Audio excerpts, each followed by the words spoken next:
And good evening, everybody. It's me, Robert Phoenix, and we are back here on Sunday Night Astro Live. We took a, excuse me, a bit of a hiatus last week, and for good reason. We were out here in the Hill Country wrapping up our exquisite weekend, 3 days of, well, what would I call it? I would call it deep, friendly, deep, friendly bliss. Agape. I would call it ecstatic agape.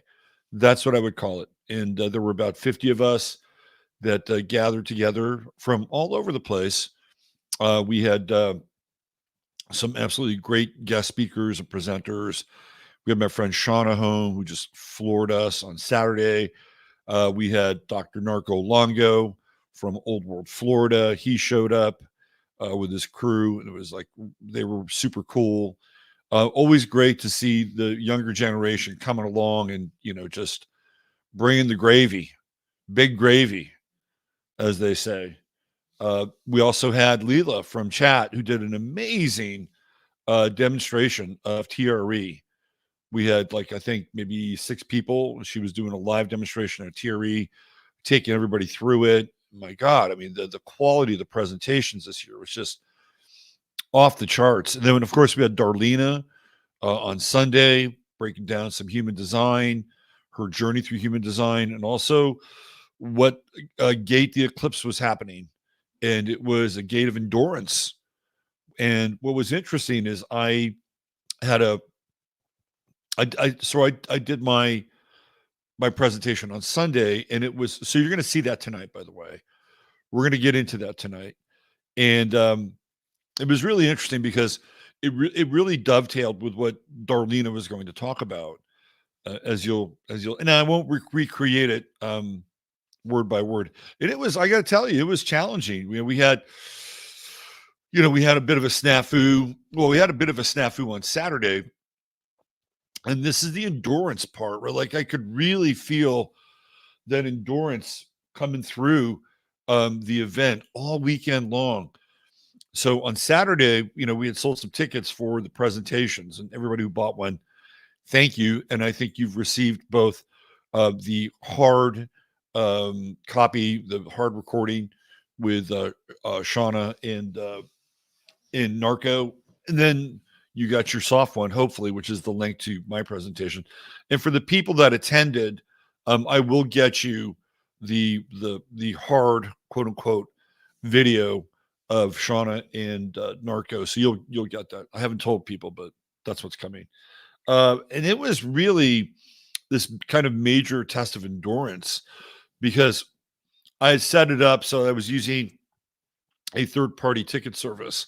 And then we were also using Boxcast.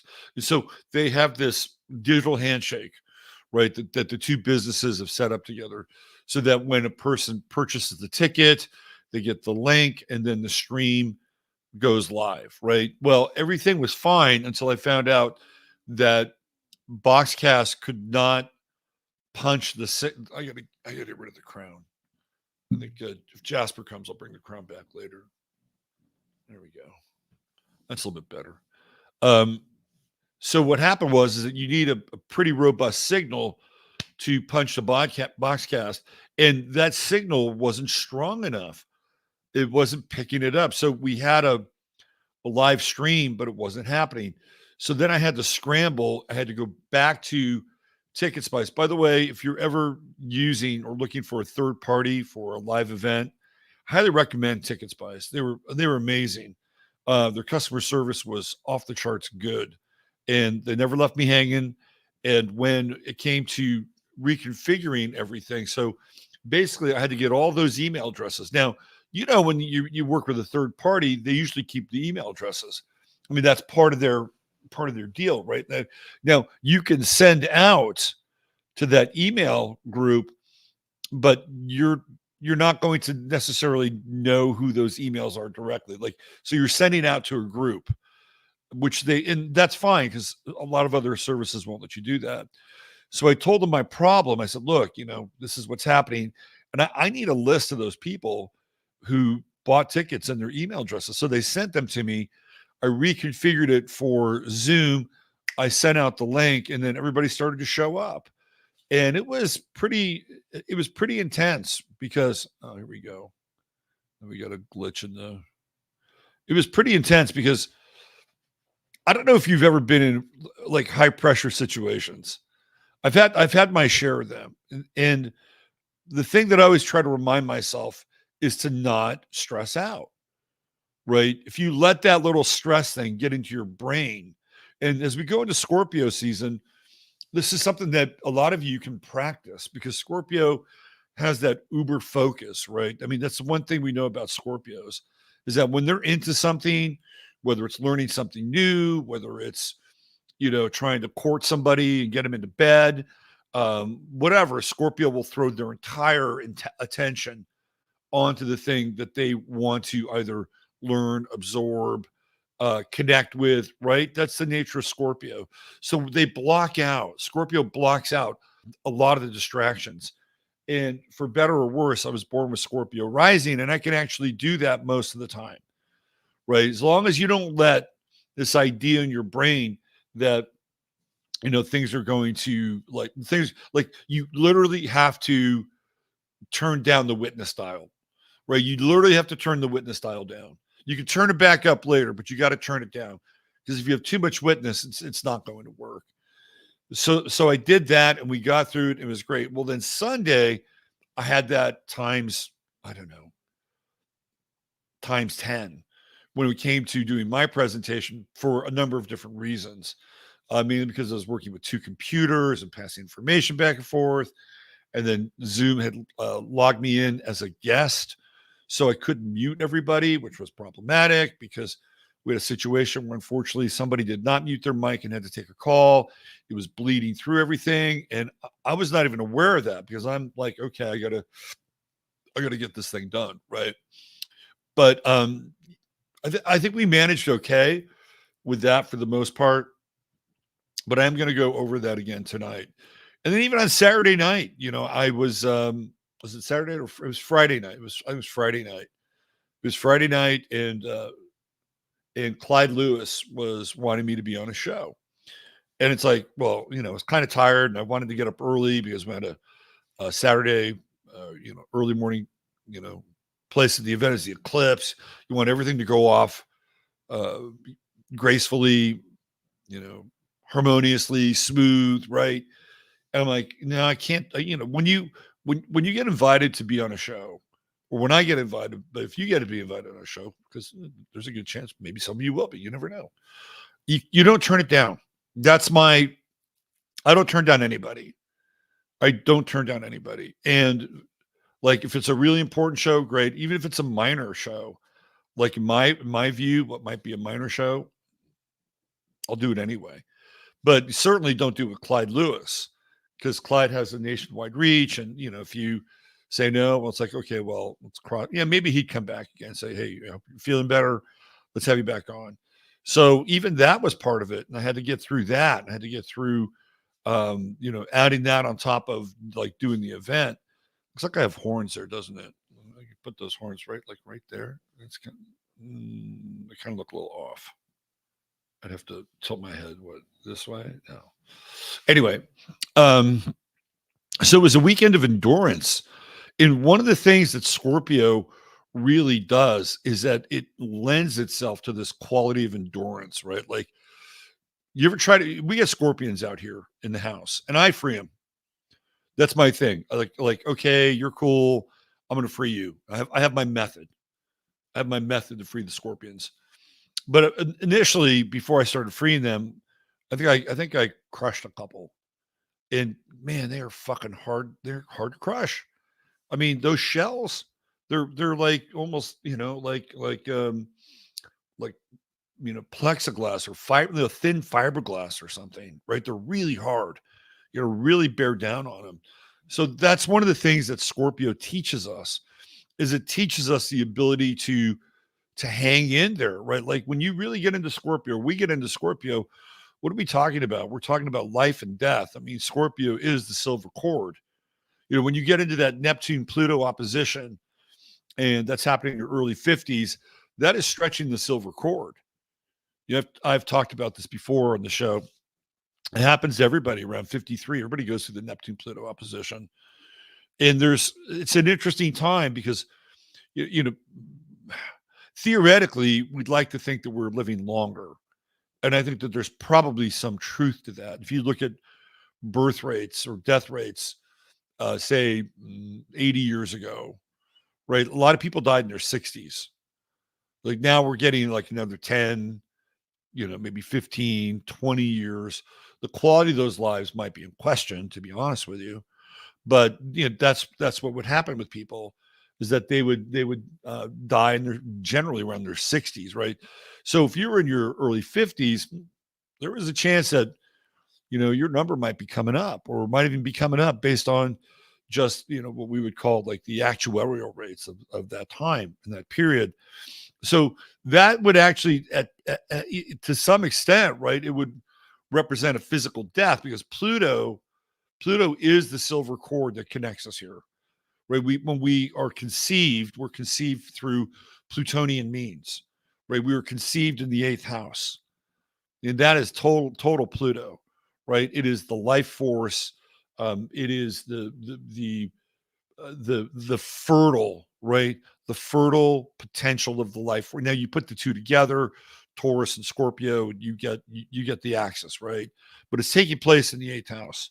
And then the manifestation of that conception really takes place in the 2nd house. Even though we're born into Aries with the ascendant, we get our rising sign, it's not till we take full shape with our body in Taurus where we really come into some degree of incarnation, like deeper incarnation.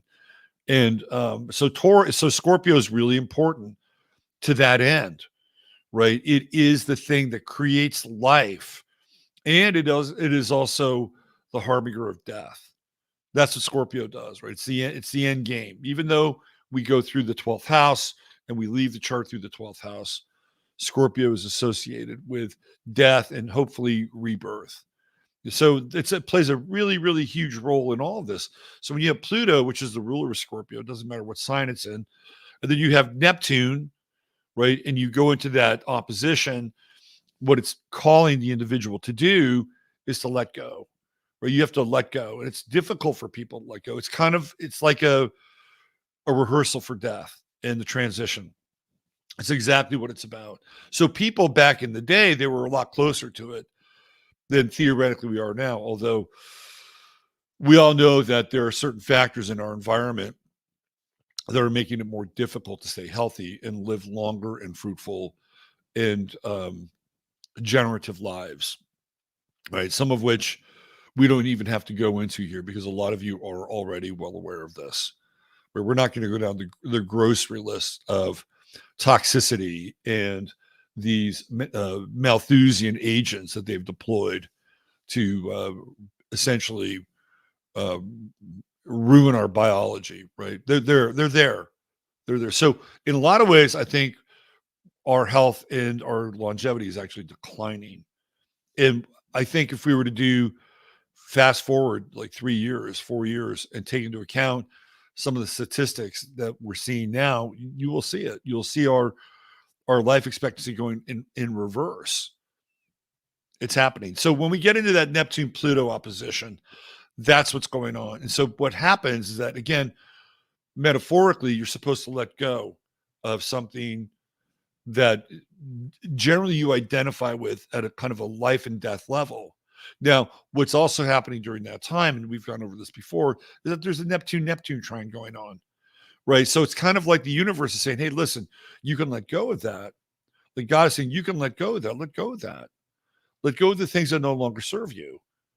And then you fork off into that Neptune trine, which is everybody goes through it right at the same time. And it's like, oh, wow, this is good, right? I'm surrendering and I'm moving into a direction in my life that is easier. It's kind of like a dress rehearsal for your own personal end times, right? When that silver cord, gets cut here in this world, right? What are you going to do? You're going to practice that Neptunian trine So you could just verge out of the body, right? So Scorpio really brings us into some of these real life and death matters. And we have Mars in Scorpio during this Scorpio season, which heightens it all. It's very intense. When it's Mars and Scorpio, it's very, very intense. So we're going to get into that tonight. We're going to get into the Scorpio energy. We're going to look at the US chart tonight. And I wasn't planning on doing this, and it's not in the description for tonight's show notes. But I think it's important because there's a lot going on, and the 12th house is the house of hidden enemies. And when Mars goes through the 12th house in the US chart, there is great potential for that to take place. So we're going to get into that tonight. We're also going to look at as we do with the beginning of every sign, we'll look at, famous Scorpio people, right? And we'll see if we can put some threads together with them and their lives and come to some, I wouldn't say deeper understanding, but I would say maybe some more 3-dimensional or 4-dimensional. Well, I guess after Friday's show, none of that exists anyway. But, at least the 4-dimensional show. By the way, if you haven't seen Friday's show, check it out. Matt Prentice, he's terrific.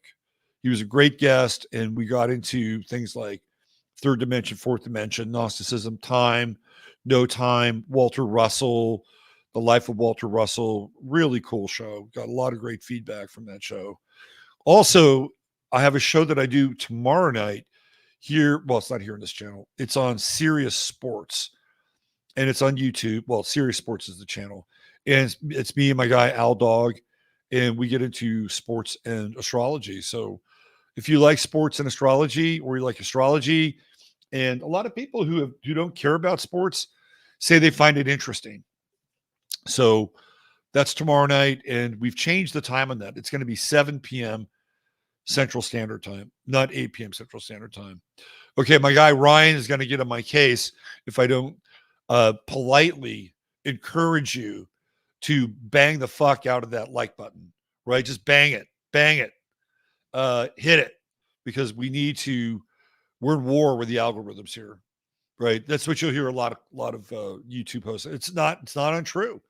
We're dealing with something that we have to, in some ways, kind of feed. Like, we have to feed the beast, but feed the beast in our own way, so that this content and content like it, whether it's this show or another show that you like, if you want that show to pop up in somebody's feed, got to hit the like button. It's really important. Really, really important for me and other content creators. It's critical. So please go ahead and do that. And I appreciate you for doing that. Also, if you haven't subscribed, or YouTube has unsubscribed you, hit subscribe and hit the bell, hit the bell button. And that way you'll get updates and you'll know when I'm going live. All right. The only other business I have is giving a shout out to True Hemp Science, which is my guy, Chris. And he is the sponsor of the show right here. I only have one sponsor besides robertphoenix.com. And if you want to get a reading, you can go to my website. The link is right in the show notes. And so True Hemp Science, and Chris is a Main Street business. And, we're trying to do our best to keep the doors of these Main Street businesses alive. And it's some of the best CBD that I've ever had. And you can get just some fantastic products here. Of course, the big winner are the edibles. You have the sleep gummies. You have the moon dust gummies. You've got water-soluble CBD. You have oils of various kinds. And then he's got some other products in here as well. He's got a salve, a really good salve. He's got a fulvic acid that totally kicks some ass. And if you need some questions answered, just hit that button right there. Speak to an expert, and you'll be able to talk to Chris. You may be able to make an appointment and talk to Chris. And if you spend $100 or more, just type in 15MINS. That's 15MINS. And you will get a goodie bag with all of your free product that Chris is gifting you with along with your order. It's always great. So what did I get this time? You went, oh, look what I got. Look what I got. Look what I got. Right? So that's one of the benefits of coming through this gate. Just type in 15MINS. And then if you spend $150 or more, you get free shipping. And every order is a 30-day money back guarantee. So if you don't like it, all you got to do is get it back to them in 30 days. So give your money back, right? So there you go. True Science, your one-stop shop for all things CBD.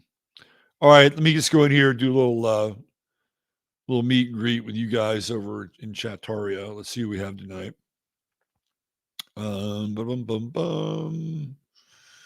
Let's see.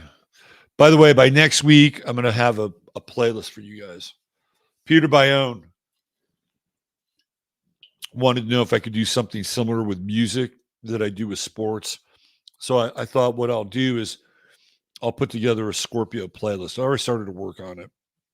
So by the time we get to next week, and maybe I'll have it up even before then with the Astro Weather, which you can catch me with here, 8 o'clock, Tuesday through Thursday. I may start doing the Astro Weather also on Friday because we've had some requests for a Friday Astro Weather, and that would make sense. So I may as well just do it 4 days in a row. Anyway, we're going to get that list together. Let's see who's in the house tonight. Did I see a Mark? Got a Mark Yes sighting. Man, Mark was awesome. He was totally awesome at the event. My mother said, that Mark, he's a cool dude. She has never fucking used that phrase in her life, right? She's never used the word cool and dude together. But Mark, you got it. You got the cool dude moniker from from my mother. Great. Mark did on Saturday night. We always have some form of entertainment, right? Like to kind of kick back and relax. Last year we had David, who did just absolutely searing DJ set. It was fucking great, right? We were all sweating, and we couldn't get David to stop. That's how locked in he was. And this year was totally different. We just had Mark doing his illustrations of people. We all sat around, we just talked, we just hung out, and it was super cool. It was like a 180 from last year. Last year was electric, and they were kind of writhing and throbbing, and intense and sweaty. And this year was like get to know your neighbor. And it was very cool. And Mark did a fantastic job. Ryan, the aforementioned Ryan, Mr. Introspective Woodworker, is here. My man Benito Diaz, aka Mr. Shadows, here. CC Jones in the house. There's my man Tom Jordan. What's going on, TJ? Diane Evans. Hi, Diane. Good to see you here. Thor at the door. My man Steve. My once-a-year meeting with Steve. I was talking with somebody like, I wish y'all lived closer. I was like, I wish Steve lived closer. I love hanging out with Steve and Ryan. Everybody wish you all lived closer. Let's see who else we have here. Whimsical Farm Girl in the house. What's going on, Wims? Kelly and kids. Hey, y'all. My season upon us. Buckle up. No, yeah, we got the Scorpion Queen with Kelly. Who else do we have? Let's see. Oh, it's Steve's birthday. That's right. We got to play a birthday song for Steve. Let me go through the chat. And Steve gets his birthday song. Arlene Vega. What's happening, Arlene? Let's see. SDRG. Still at work, ready for the show. We'll be working for you. It's my turn to get to work. Who else do we have? Kelly and the kids just spent the weekend camping at Camp Tennessee, which is Cherokee for Tennessee. Oh, how about that? Hope you had a good outing. Misbehaving 2, checking in. There's my man, DJ MC. What's going on, Michael? Hope you're doing well back there in the lovely bag. I guess we got basketball season starting up. It's Golden State Warriors time. Susie Gemini in the house. The hostess with the mostest. Charlie from Biloxi. Hello, Charlie from Biloxi. Let's see. Julia Payne. Heard Who Are You? I heard Who Are You song a few days ago. Was that the Who Are You? That song? Okay, we got to wait. Susie's grabbing her coffee. No, it was a while ago. I'm sure she's back. Christine Mose, one of the one of the real surprises of the event, great meeting her, and she forever changed my image of her as the queen of black pills. Super, super nice person. Kato, what's happening, Kato? There she is, a lovely and talented one. Dr. Joan S. If you ever want your mercury removed here in the state of Texas, come to Austin. Make it a weekend. Come in, have a good meal, right? Maybe Joan and Emily should like set up a package for people, right? Emily can take people out to like a bar and a restaurant and get some really high food, cocktail stuff, right? Get them kind of loosened up, you know, and then they come in and then they have Joan remove their mercury. So you get kind of the Austin experience. You get your mercury removed, and you get a couple of classic bougie cocktails and some foodie cuisine. That's a package, right? That would be an interesting package. That would be the awesome Austin bougie cocktail, super foodie, mercury removal package. Nobody's doing that out there. All right, who else do we have? The last line of the song was, "We need a change of leaders. Vote other ones in, and they remain the same." That's got to be organic, right? I mean, we're going to get into this tonight because we really are waking up. A lot of people say, "Really?" Yes, we are, and I'll tell you why. I'll definitely tell you. It's Charlie's birthday. I thought Charlie was a Taurus. I think Charlie's about 6 months away. Let's see. Big Sky. What's happening, Big Sky? Taffy Polensky. What's going on? What's going on, Taffy?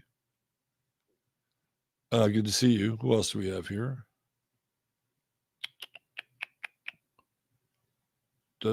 Catherine Rosen. Hi, I heard this was the hot spot for some good old action. Catherine, you heard you heard it correctly. Terry Catterley. Hi, Terry. What's happening there? Good to see Mary Lee, my son's football team, college football team, the Arkansas Razorbacks. Boy, did they stink up the joint again this week. And I said to him, "Hey, how long is it going to be before they fire the head coach?" Day later, they fire the offensive coordinator. That's always a chicken shit move. Yeah, sorry, buddy, you got to go. I'm sorry, it's not really working out. Instead of the lead guy taking the fall, we'll pass it down. All right, Meow Meow's here. What's happening, Meow Meow? Good to see you. There's an official Benito sighting. Let's see, Mr. Gray No More. Hello, Mr. Hello, good evening, Mr. Gray No More. Good to see you, fellow. Good to see you, old chap. Glimma Spank, what's happening, Glimma? Shari S, you are back. Greetings, Steve Borg Resistance. Steve Borg Resistance is in the house. Jeff Rosen Videos, what's going on, JR? Lunchbox 81. Not Matchbox 81, but Lunchbox 81. Very important. The good old days of the Lunchbox. Elizabeth Bryan. Hello, Elizabeth. Good evening from Queen Elizabeth. I love it. CR user, Cancer Sun in the 8th, Scorpio rising. Here, I love this time of year. I don't mind the time. It's usually the sun goes through my 12th house. I'm just, I'm ready to duck out. But I never quite can get to the duck out part because I'm doing this. It's not a bad thing.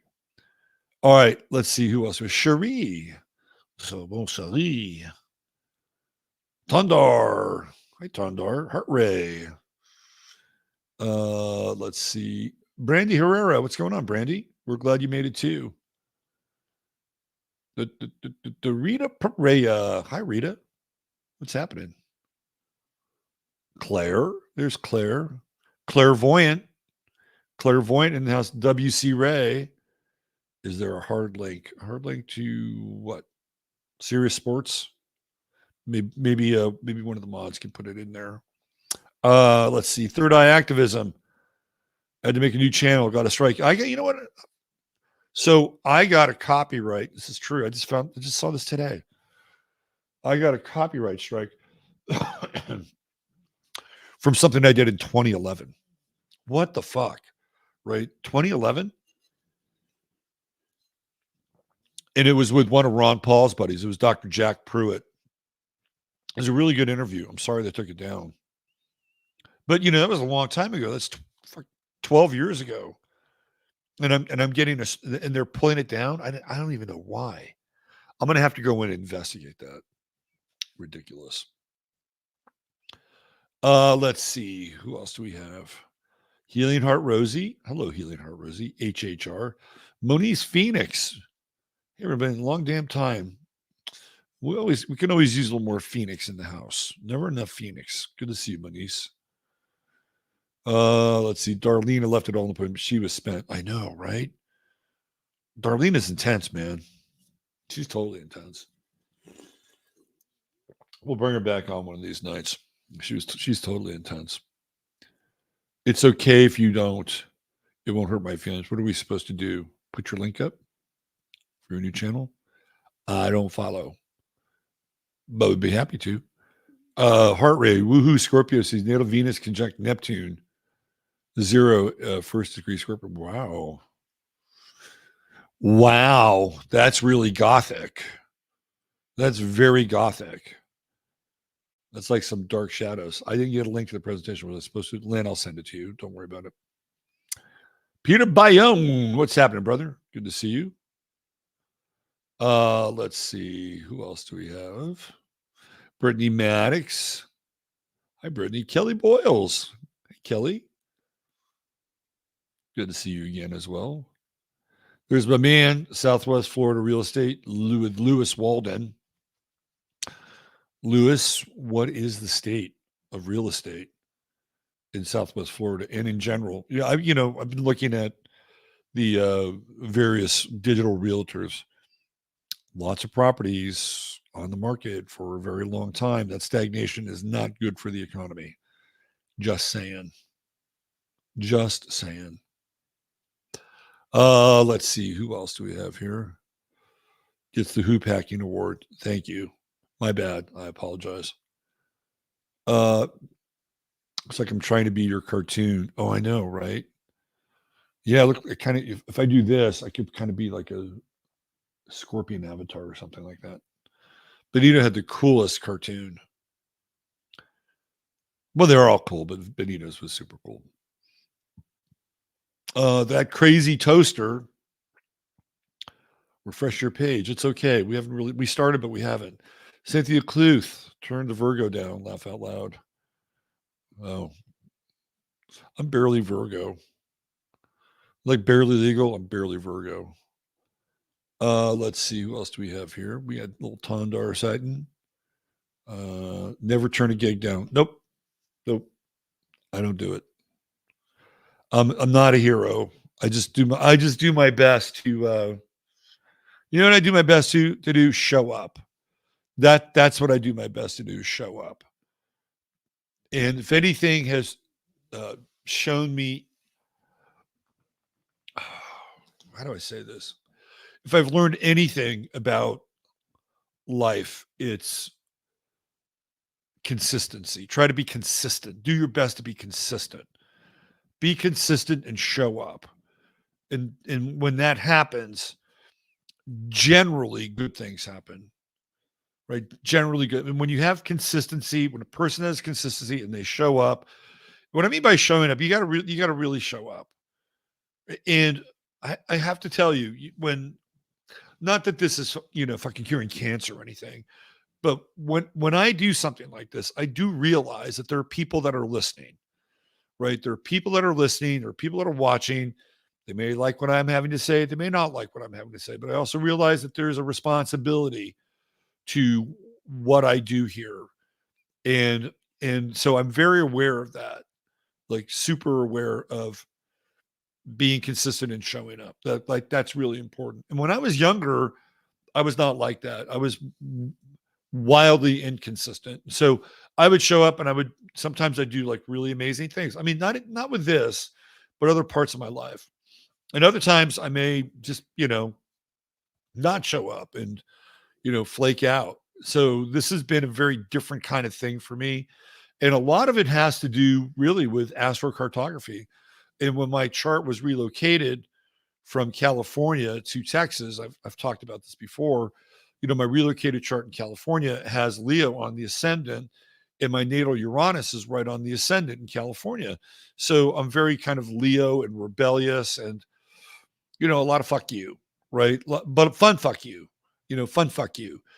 Moving to Texas, my ascendant became Virgo, and it's like, and now all of a sudden I have, I don't know, the hallmarks of responsibility or something, right? It's like, oh shit, now I can't run the Leo Rising program. I've got to show up. And with Virgo, it's very, very different. It's very different. So I don't think of it as being heroic at all. It's more along the lines of, having to kind of live up to what one's ascendant is demanding of them in the relocated position. So I have to be consistent, and I have to run pretty much a clean gig, right? And it's been a real life changer, total life changer. And for me, and I'm not really, and there's another part of me. It's like, I get like, I don't, I get sort of standoffish when words like that come across the screen, right? Because I don't really think of what I'm doing as really heroic in a lot of ways. It's just, it's just doing it and just showing up. But, and I guess maybe that's what we all have to do. We just have to show up and be consistent to the best of our abilities in our lives. And I know there are a lot of people who have very tough lives, and there's a lot going on in this world. So it's not always easy to do that. Right. But I'm of the mind that if we can be authentic with ourselves, truly authentic, not like socially engineered authentic, but truly authentic, where that deep authenticity connects in with what Matt was talking about on Friday, right? When that deep authenticity connects in with God, boy, now you're really cooking with gas, right? That's that I think that's where it's at. So, and that's, everybody's got a different version of that. Everybody's got their own tale to tell when it comes to that inner zone between their authentic space and the God space, right? Which is really one and the same in a lot of ways. Let's see. Who else do we have here? You have cricket Satan horns. I know, right? It's Scorpio season. It's okay. I like it. It's kind of fitting. Scorpio rising. You had a good reason. Clyde can talk to you another time. No, I'm all right. It was fine. You know what? I'll have to say something here about that show. Being on with Clyde Lewis is very intense. Most people don't know how intense it is because Clyde is really fucking intense, right? Like that guy is like a dark preacher. He is a dark preacher. He's really, really, he's got these oratory skills that are, they're off the charts. And he's super smart, and he's so well versed in the occult, right? Like he can just let it rip. So you're in the presence of somebody who knows what the fuck they're talking about, right? So you got to show up to that.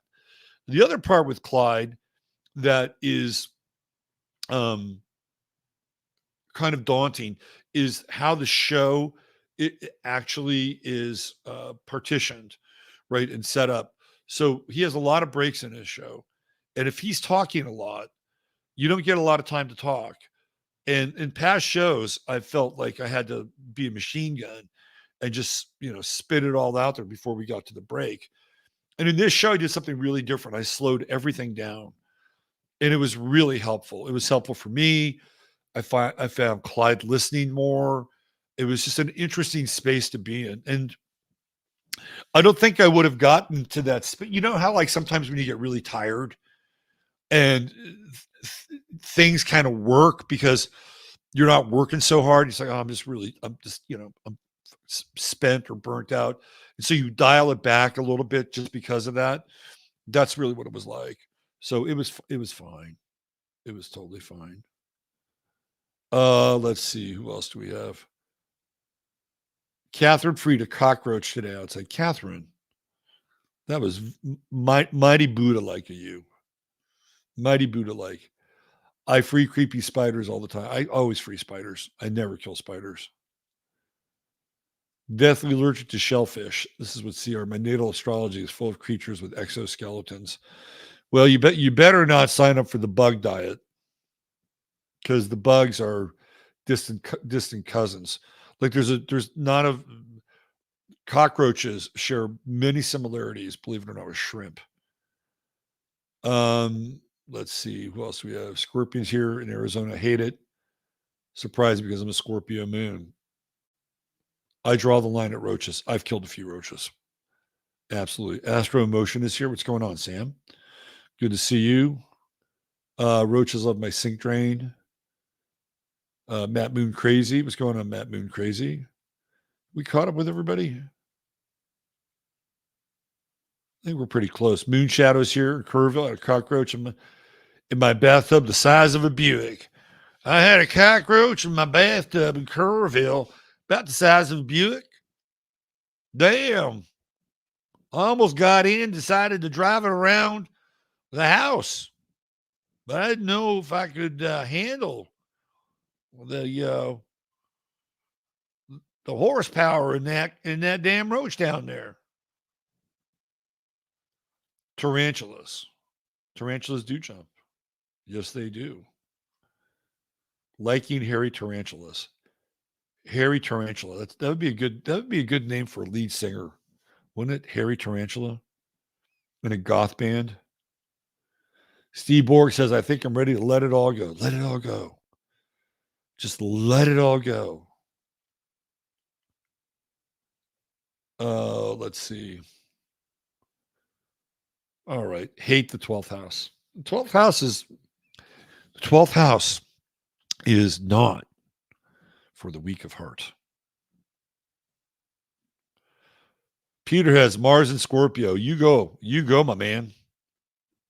You go. Release this trauma's pre-meetup. Yes, I did. Dirt Bath, Scorpio Sun, Aquarius Moon, Scorpio Rising, Scorpio Stellium. All right. Built for the long haul there. My man, Al Dog. What's going on, Brother Al? He's in the house tonight. Good to see him.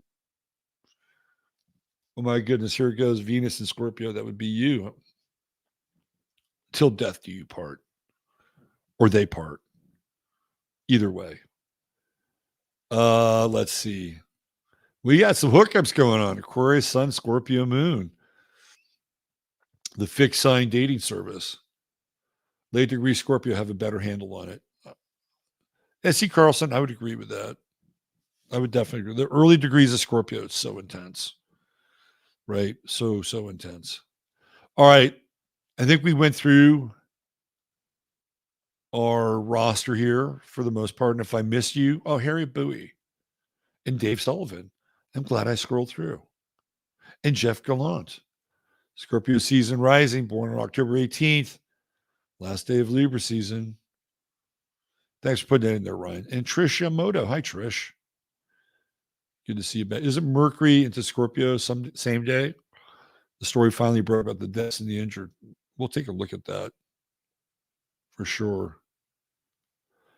Kate, you got Katie Barton. You got to hit that bell. Hit that bell. And Shirley Losciavo.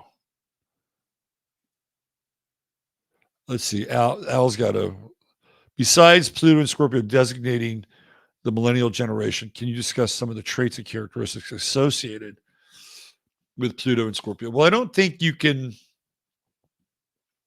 separate the two out, Al. I think you have to talk, when we're going to talk about Pluto and Scorpio, we have to talk about the millennials. So when we go around the wheel, right, this whole thing really started when Pluto was in the sign. Well, we have Pluto in Capricorn, and then we have Pluto in Aquarius. Pluto. So the American story pretty much starts with Pluto and Aries, like post Civil War, post Revolutionary War, post Civil War. We're kind of coming into the beginning of the Second Industrial Revolution. And this is where you have John Jacob Astor, like some of the people. I think the first Rockefeller, David Rockefeller, is born with Pluto and Aries, right? So this American story that we know starts off with Pluto in Aries. But it's not just an American story. It's kind of the Western European story, the Northern story as well, right? Pluto and Aries. And this is when we have these so-called self-made men, right? And then it moves into Pluto and Taurus and these titans of industry, right? So this is kind of the genesis of our Plutonian journey around the chart. So every generation has a different iteration of Pluto, right? So when we get to Pluto and Libra, Gen X, we've reached that midway point between Pluto and Aries, and then basically coming all the way around the wheel, coming back into Pluto and Aries. So Pluto and Libra represents this interesting midpoint in that journey, right? And Pluto and Libra, I wouldn't say it's caught on the horns of sort of the wheel, but they really do represent kind of 1 foot in the future and 1 foot from the past. And again, we're talking generationally, right? Just generationally. And Pluto and Libra, the Gen X generation, is that last generation. Like, I love Al, and we have great talks over on Serious Sports. But I'll bring something up with Al that he doesn't know anything about, and it's not because it's not his fault. He just wasn't around for that stuff, right? So, I have to go through and say, well, this is what happened here, and these were these people, and say, oh yeah, okay, I get it, right? Pluto and Libra and Gen X is that last generation that has that connection to that world, right? The kind of the analog world. But they also have a foot in the world that's coming, which is the digital world. And I remember back when I was in the music business, and it was a lot of the Pluto and Libra guys, or late Pluto and Virgo, which I would consider to be early Gen X. They were the ones that were mastering technology when it came to music, right? Little, 38 bit, was it the 32-bit sampler, 64-bit sampler? Like, they were starting to master that stuff. So Pluto and Libra has this foot in sort of the old world and the new world, right? So when you go into Pluto and Scorpio, it drops off. It becomes like this Marianas Trench. So Pluto and Scorpio is the first generation that is truly transpersonal. And what I mean by that is that their psychic makeup is very different than all the generations before them.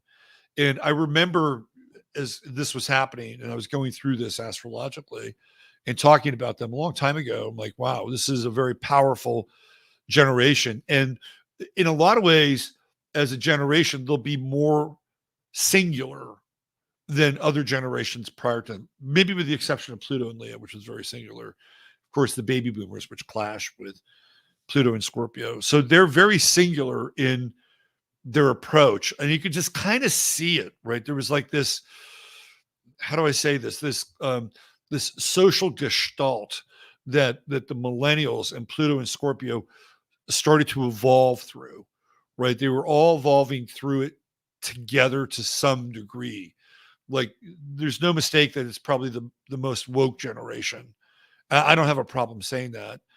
On the other hand, you have somebody like Al, who wrote a book about breaking free of hip hop hypnosis, the Charter, where when Pluto and Scorpio really dies to something that they identify with, whatever that thing they identify with is, right? It could be being under the spell of hip hop and then dying to that. It's really powerful for people that are born under Pluto and Scorpio. Like, they have to die to something. And when they do die to that, that's when they can start their approach for individual and maybe I would say collective individuation, right? That's what I what I would hope for, right? But it's a generation that has to face itself. It has to face its death. And you can see people like, I think Tim Pool is a millennial, right? He's a millennial. And, Tim Pool might fucking be alphabet. For a long time, I thought, my thoughts are this guy's alphabet. But you can see Tim Pool, who's a full-on millennial, kind of go through this transformation. And you can even see his buddy Ian, who I still think is kind of, I don't know, a little light in the noggin at times. He's a really bright guy, but sometimes he doesn't see things. But you can see like his crew kind of going through this, very deep and intense transformation as they let go of things that they, it goes back to what we were talking about earlier on the show with the Neptune and Pluto opposition. So in Pluto and Scorpio's greatest strength, right? Their greatest strength is when they can go through the fire and let go of the things that they identify with, which in their minds are the agents of oppression, the agency of oppression, right? Because what Pluto and Scorpio wants to do is they want to burn it all down, right? And what did we see? What did we see in 2020? For the most part, I would say that we saw a lot of Pluto and Scorpio in action. Like the Purple Revolution was Pluto and Scorpio. And it wasn't just people on the streets. These are people that were embedded in groups, organizations, intelligence agencies, the media, all Pluto and Scorpio. They're all Pluto and Scorpio, right? And they're embedded for better or worse. And I remember when I was doing a lot of coverage on that somebody had found a sheet of paper. I think it was someplace in New York. What was it, like Rochester? It might have been Rochester, New York. And it was a sheet of paper that actually belonged to somebody who was in city government. And it was kind of a play-by-play for the riots that were going to go to. And they did happen in Rochester, by the way. And one of the things that it said was, we'll lean heavily on our allies in the police force. It's like, oh, really? Isn't that interesting? So this movement has allies that are embedded. That's exactly what they are. They're embedded. And the whole idea with Pluto and Scorpio is to burn, right? Is to burn the thing down. And I've said this before. I don't have a problem with Pluto. They don't really give a fuck if I have a problem with them or not. But I don't have a problem with Pluto and Scorpio lamenting about student debt or lamenting over the fact that they're not going to be able to maybe own a house, right? Like they kind of got sold a bill of goods and they look back at the boomers and said, well, you got all that. Why don't we get that? Well, you fucked it all up.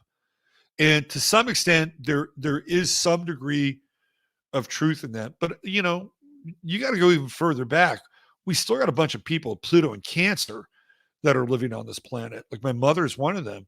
Lord Rothschild's another one. Henry Kissinger, I think he's even beyond Pluto and Cancer, right? So we have a lot of these people. What's his name? George Soros, Pluto and Cancer, right?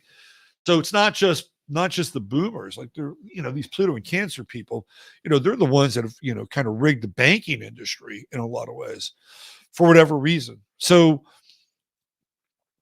Pluto and Scorpio wants to burn it down. And again, I don't think that they don't have, I can identify with what they're saying, right? They changed the banking rules when it came to student loans and student debt and fucked them over, right? Really fucked them over. In the meantime, what did they do?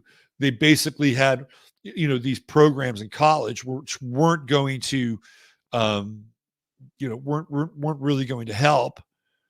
It's like, yeah, I mean, how many women's studies and ethnic studies and urban studies majors, have moved into positions where they're actually using. I mean, if you're working for a nonprofit or an NGO or maybe somebody in the government's hired you, oh, great, right? But a lot of those people, the story, they're at Starbucks, or they're doing something else, and they're still walking around with this huge amount of debt. And so they got dealt a weird hand, right? They just got dealt a really weird hand. So a lot of them are pissed off. And a lot of them are like, well, this system isn't working. You're not forgiving my student debts, right? And who's responsible? A bunch of rich white fucks. They're responsible for it. Well, fuck them, right? So Pluto in Scorpio has very, um, very hard boundaries in a lot of ways, right? But when they understand, when Pluto and Scorpio understands that their job is to go through the fire to face their death and to let go of the things that they hold on to. Like we started this whole thing with Pluto and Scorpio, or Scorpio in general. Scorpio just holds on to the bitter end. And if you can let go of that and transform that, if you're Pluto and Scorpio listening to me, that is your gig.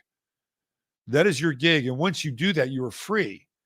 And then the thing that kind of goes along with that, like with Neptune and Uranus and Capricorn, which I've talked about, and it's a big part of the millennial generation and Pluto and Scorpio, is that it has to do with society at large, right? Uranus in Capricorn is like, let's burn it all down. Let's overthrow it. Uranus is revolutionary, right? This is just overthrow it. Let's celebrate Marx and let's get UBI. And Neptune in Scorpio, or Neptune in Capricorn is sort of the dissolution, right? The dissolution of the system, which is Capricorn. It's Neptune is like, oh well, shit, this isn't working. It's fucked. It's toxic. Again, it's like, why do I want to be a part of this?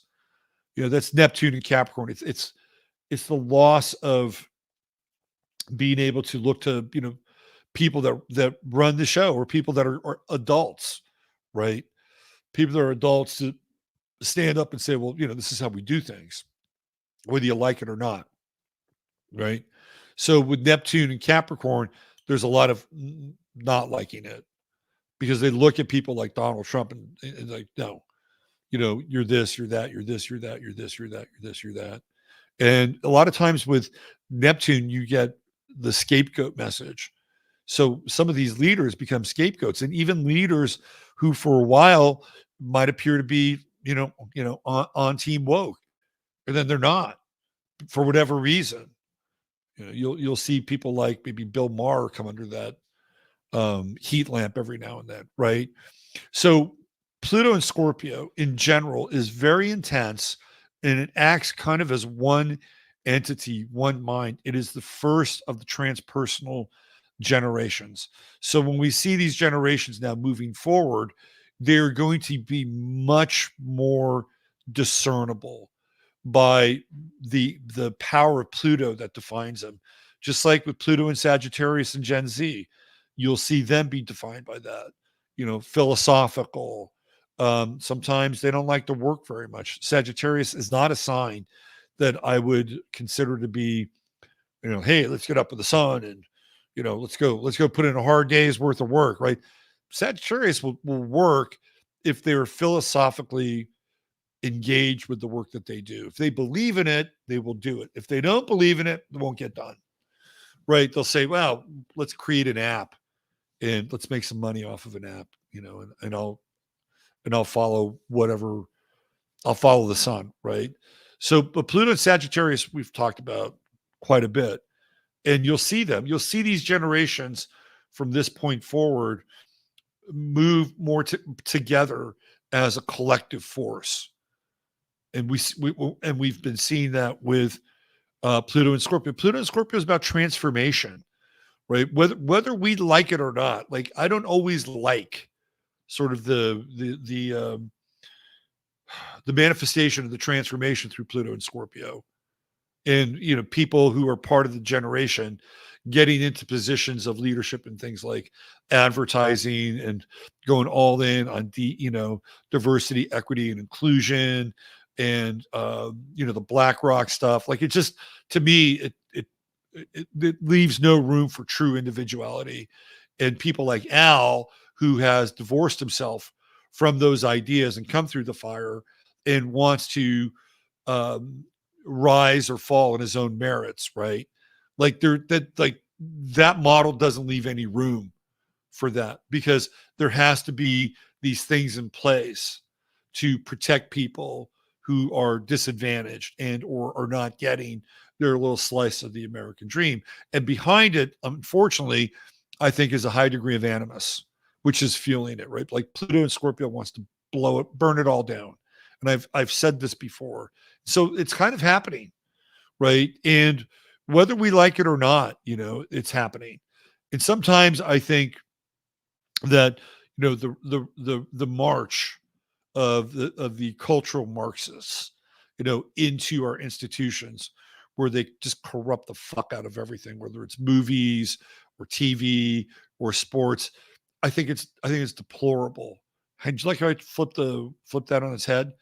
On the other hand, I'm going to say something that might be a bit controversial, but maybe some of those things need to go, right? Like we can't always pick and choose the we can't always pick and choose the agents of cultural demise, right? It's kind of like when the baby boomers came along and they brought their own version of it. And you had a lot of people looking around going, oh shit, who are these people? Where did they come from? Are we going to have to let go of our standards and our way of life? Well, to some extent they did, right? And some of it was not so good and some of it was great. We got great movies, we got great music, we got great literature, we got all the things that Pluto and Leo brought, fucking classic rock, funk, soul, you name it, man. Great producers, great musicians, great artists. That's where they really leave their thumbprint. So we moved on, we became a different world. And I'm not saying that everything that's woke will still be in place, right? Because some of those things are even breaking down. You're having a lot of people like our friend Al who are going through the fire and they're saying, you know what? This doesn't really serve me or anyone else, right? But along the way, these things are happening. They're happening. And as much as I love sports and I love football and I love it's all part of me growing up and competing and watching. At the end of the day, it does, if it to some extent, right, it does take away from a huge amount of focus and it creates a class of consumerism that isn't always healthy for us, right? In a lot of ways, it's very disempowering because, how many times have you seen a guy, with his buddies on the couch and they got fucking, mile wide guts and, and they're eating their nachos and their chips and they're drinking their beer and, and then and then if they don't like the game, they'll throw something at the fucking TV, right? That's not very empowering. That's disempowering. It's totally disempowering. It's not where it all started. Where football started was mostly people playing it, and later on people watched it, but it morphed into this sort of gargantuan kind of I don't know, garrulous multi-headed beast, right? I mean, that's kind of what it morphed into. Would it be so bad if that had to go away? Like, I'm not in favor of fucking replacing with flag football, trust me, right? But when we get into Scorpio, Pluto and Scorpio, they're playing a role, right? They're playing a role for better or worse, whether we like it or not. I think the key to the generation, though, is for it's really interesting when you get into somebody like Paulo Freire, right, who is like a patron saint for people that have gone through their social Marxist training in university. Paulo Freire's the core of his belief is a very scorpionic belief. It's called identifying with the oppressed, right? Identifying with the oppressed. And when you identify with the oppressed, what happens to the individual? They go through their own personal Easter. What does that mean? It means they die. They die to the world. And Freire is taking these religious ideas and sculpting them into a humanistic model so that people can have that sort of personal Jesus experience. Although when they resurrect, they don't resurrect into the grace and the love and the mind of God in heaven.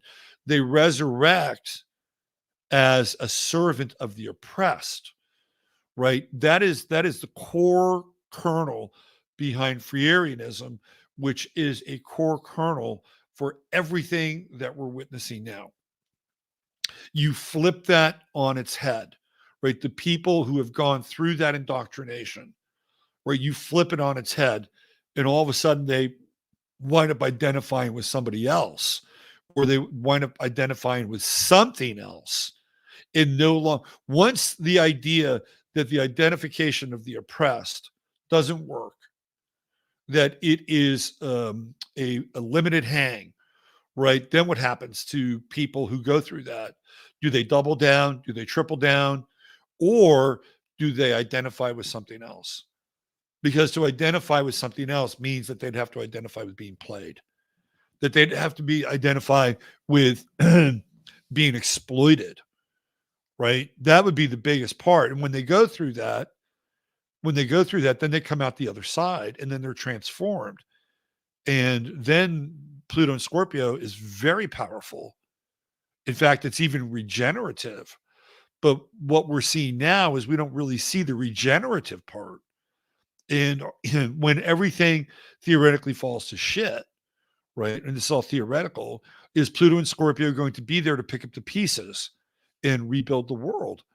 My sense is that there may not be enough. I mean, look, they can if they have the collective cohesion, right? But in order to rebuild the world, you need to know how to do things. You know, we were watching this video today about Chrysler when they created this turbine car. It's a really great video. And Jay Leno, who's a Taurus opposite of Scorpio, wound up getting one of these cars many years later, and he burned out the engine. He didn't burn out the engine. He burned out these parts that are supposed to reuptake the intense heat from the turbine and put them back into the engine. Well, the car eventually overheated.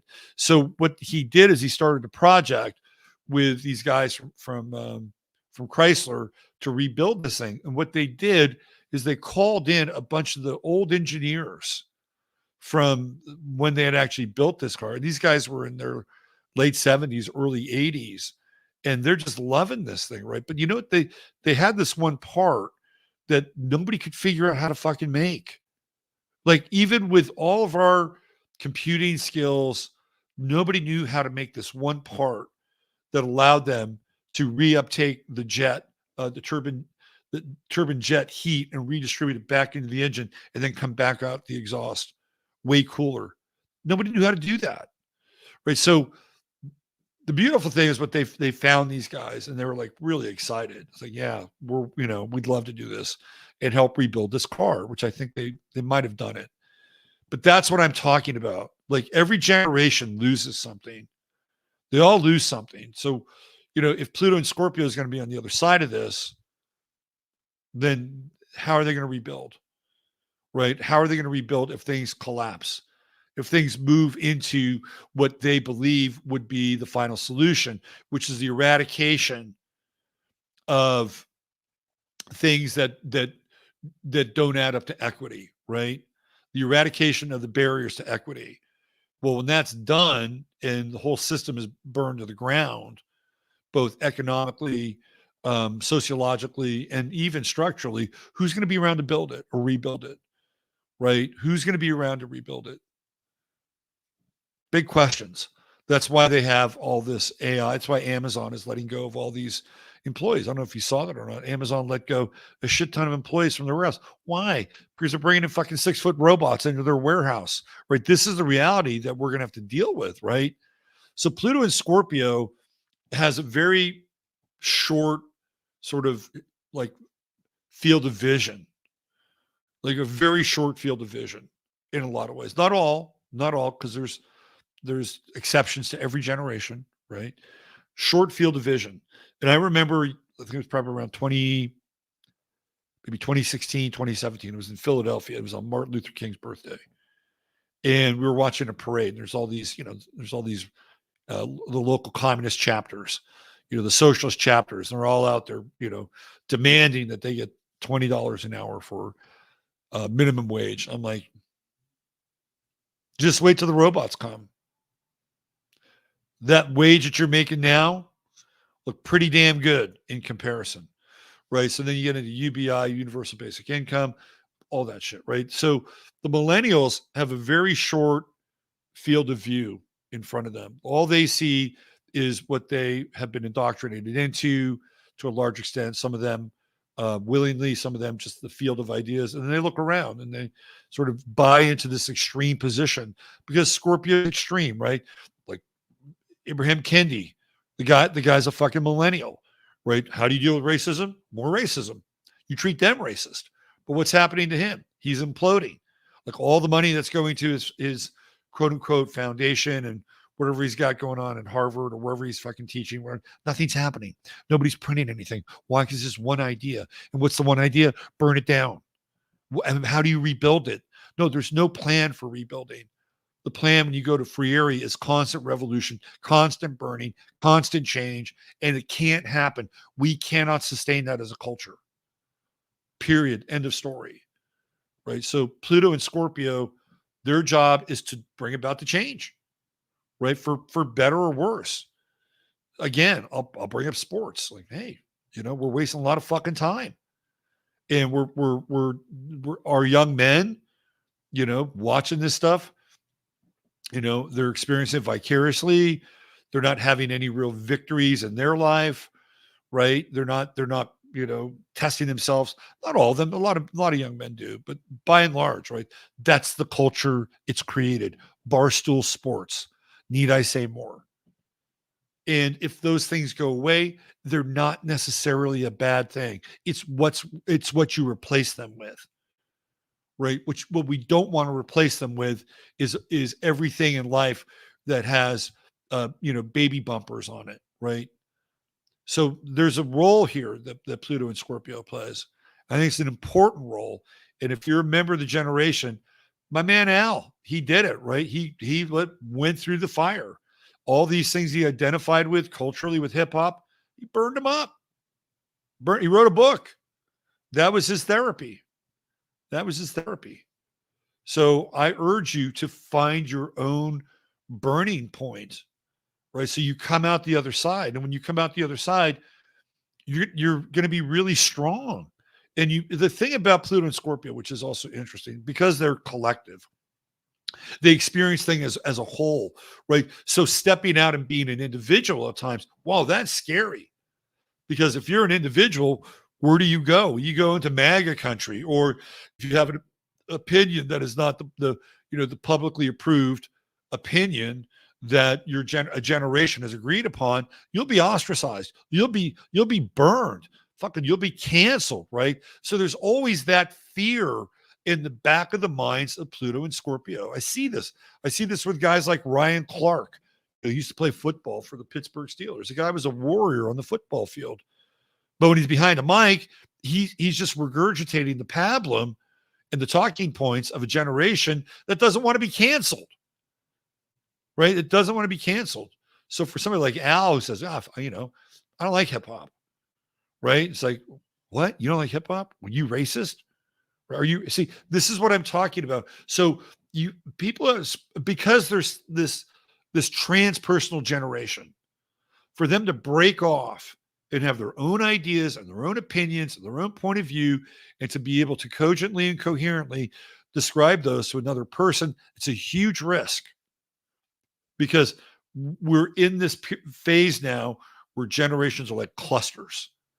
They operate in clusters. So, Al, thank you for the question. I thought it was a really good question. All right. I hope I didn't ramble too much there, but we get into these generations, they're really important to understand, why they're here and what they're doing. And they're all valid. They all bring something to the table. Each one is a part of the wheel. And, we may not always get along, but we'll be a part of the wheel. And so we all add something. We all add our own special flavor and our own special sauce. But you got to work for it. That's the other part of this. Like you got to work for it. And now it's unfortunate because the people look around and go, why should I fucking work for this? Why should I work for this? It's all falling apart. It's all collapsing. No, you still have to work for it. Why? Because you're here, you're a part of this realm, and your evolutionary process is important. It's important to you. It's important to people around you. It's important to people around them. It's important to people around them, right? That's how it works. That's how it works. Okay. Let's where do we want to go from here? Let's look at some famous Scorpio people. I always like doing this. Now, one of the things that you'll notice about Scorpio people is the eyes. The eyes. Now, Scorpio rising and Scorpio people have different eyes. Scorpio people, you will see these little slitty eyes. You'll see when I go through these people, you'll see the slitty eyes, right? Scorpio rising people they have penetrating eyes, like they can through you. It's different, right? It's a different gaze. So let's look at our 100 famous Scorpio people. There's this one website we go to, right? Every time we do this. 33 20s. Oh, here we go. On this day. This is my favorite one. It's always, I think I always think that the hierarchy is interesting.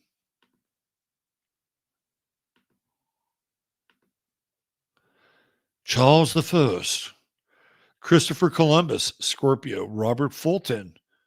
He's the guy that did the steam engine, right? Sojourner Truth. She's got some of those Scorpio eyes. Look at her.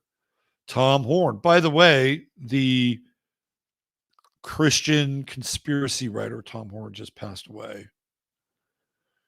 John William Strutt. Claude Monet. Slitty eyes. Gordon Lightfoot. Oh, look at this. Let's look at his eyes. See what I'm talking about? See what I'm talking about? Death of the Edmund Fitzgerald. Did you ever? Gordon Lightfoot songs had a tinge of death in them, didn't they? It was kind of felt like death. If you could read my mind, Sundown is kind of cool, but even Sundown's got. It's not like sun up; it's like sundown. We're going into the night, right? Gordon Lightfoot, a great talent. Ciara, she transformed Russell Wilson's life, and not in a good way. Who else do we have here? Will Durant got the slitty eyes. Will Durant, People's History of America, written through a leftist point of view, by the way. Louis Jacques Daguerre. The Daguerre, is that the Daguerre type guy? Who else? Johnny Mercer, band leader. George Gallup. Look, slitty eyes. Mr. Gallipole. That's a very Scorpio fucking thing, isn't it? These Gallipoles, the father of the Gallipole, the greatest generation coming out of World War II. Let's use that information. James Cook, the guy who supposedly discovered the Polynesian Islands. Prince Charles, slitty eyes. He's got those slitty reptile eyes. He is a total Scorpio, isn't he? Yeah. King Charles. Doesn't he say King Charles? No, it says here profession. Profession. King of the United Kingdom. It's like that is your profession. How long? How long is this guy going to be around for? All right. Who else do we have? Theodore Roosevelt. Teddy Roosevelt, of course. Again, see how those eyes are really tight? You'll see this. It's a marked characteristic of Scorpios. By the way, they're easy to spot. When you see the slitty eyes and somebody says, hey, do you think you can guess my sign? Spin the wheel. Say Scorpio. You're probably going to be right. Suleiman the Magnificent. Of course, he's a Scorpio. Walter Johnson, great pitcher. Again, they got those kind of closed eyes, right? Now, you could be a double Scorpio, like you the fuck knew who, Joe Biden. I think he's a double Scorpio. Sun in the 12th house, though. And look at the latest version of Biden's totally got the fucking slitty eyes. He totally has those reptile eyes. Look at him. 80 years old. He's a horse. Of course he is. Edwin Hubble, the guy who created the Hubble telescope. looking through that tiny lens, seeing the great expanse, whatever you think the great expanse is. Roy Campanella, catcher, Mr. Slitty Eyes himself, Bill Gates. It's another slitty eye guy, total Scorpio. Wants to transform our food, our living situation. Indira Gandhi, Trotsky. What's interesting about Trotsky is that Lenin was a Taurus. So you had a Scorpio Taurus axis with Lenin and Trotsky. And Stalin's a Sagittarius, right? So he kind of outranked Trotsky. By the way, apparently Trotsky was very dramatic and would go through like these fainting spells and shit like that. And he was the head of the Red Army. Like as a general, Trotsky was actually pretty strategic. But Stalin was so fucking clever. Like Stalin might have been one of the smartest motherfuckers of the 20th century. I kid you not. Like even though he was responsible for the murder of millions of people, like Stalin was really fucking smart. Like he was street smart. He was like Stalin was street smart. He was he even got Russia, of course, with the help of the Americans, involved in industrialization. Like that became like Stalin's big deal. Anyway, he told Trotsky had one of these little spells. And he said, "Hey, why don't you go take a break somewhere? Go down to Yalta, right? On the coast, right? You know, you got to take a break. You've been working really hard. Go take a break and come back." By the time Trotsky came back, he was done. He was done. Stalin had moved all the pieces of the chessboard around, and Trotsky's days were numbered, right? But because Trotsky had this kind of weird penchant for being very dramatic and somewhat psychosomatic, Stalin played on it. Will Rogers, the great communist, socialist, humorist, Scorpio. I mean, he could do that, right? He could see through things, right? He could poke fun at institutions. He was very good at it. The lovely Marie Antoinette, a Scorpio. Now, I don't know if he's a Scorpio rising, but the Shah would probably qualify as both Scorpio eyes and Scorpio rising eyes, right? Look at this guy, Andres Manuel Obrador. He's got the Scorpio eyes, right? Scorpio, Chiang Kai-shek, well, he's Asian. So Scorpio eyes. No, I'm halfway joking here. But what's interesting about Chiang Kai-shek is that he doesn't really have that. His eyes are more open than, say, Elpidio Quirino, who I think is Filipino, right? That may have more to do with DNA than the reverse Scorpio effect. John Adams, Scorpio. Very interesting guy, John Adams. Kate Jackson, Scorpio, of course, part of the sexy Charlie's Angels trio. Bernard Montgomery, Monty was a Scorpio. And he was smart. He always got ahead of Patton, right? Montgomery was always getting Patton's flowers. That's kind of what Scorpio does. It's kind of what it does. And then you have some revolutionaries in here. You got Danton, who is a revolutionary of the First Order in the French Revolution. He's a Scorpio. And then you have Martin Luther, the guy that fucking transformed the entire Catholic Church. He's a Scorpio. What does that mean? Scorpios don't fuck around. They don't fuck around. Melvin Purvis, the G-Man, Scorpio. Joaquin Phoenix, Scorpio. Charles Bronson, he's, to me, when I saw the slitty eyes, I'm like, Scorpio. Yep, Scorpio. John Gotti, Lord of the Underworld. What are we talking about with Scorpio? The Underworld. Scorpio. Vlad the Impaler. Did Vlad the Impaler get a bad rap? Did he get a bad rap? We might have to do a show one night on Vlad the Impaler. He might have just been taking out the bad guys. Vlad the Impaler might have been a white hat, okay? And history twisted Vlad the Impaler. They twisted his legacy.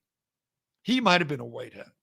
You never know, but he clearly is a Scorpio. That is for damn sure. Elizabeth Cady Stanton, Rommel, the Desert Fox. See, Scorpios are very strategic. Very, very strategic, right? Rommel, great general, Scorpio. Monty was an okay general. He kind of got, for a while, the Rommel was cuffing around the British in North Africa until the Americans showed up. And then they brought Monty back to Europe. But for all of Trotsky's weirdness, right, he led the Red Army. And he actually defeated the White Russian army. Probably had some help. But he was, as a strategist. Trotsky was actually underrated. Larry Holmes, great Scorpio boxer. I think he passed away, didn't he? I think Larry got the old jibber jab.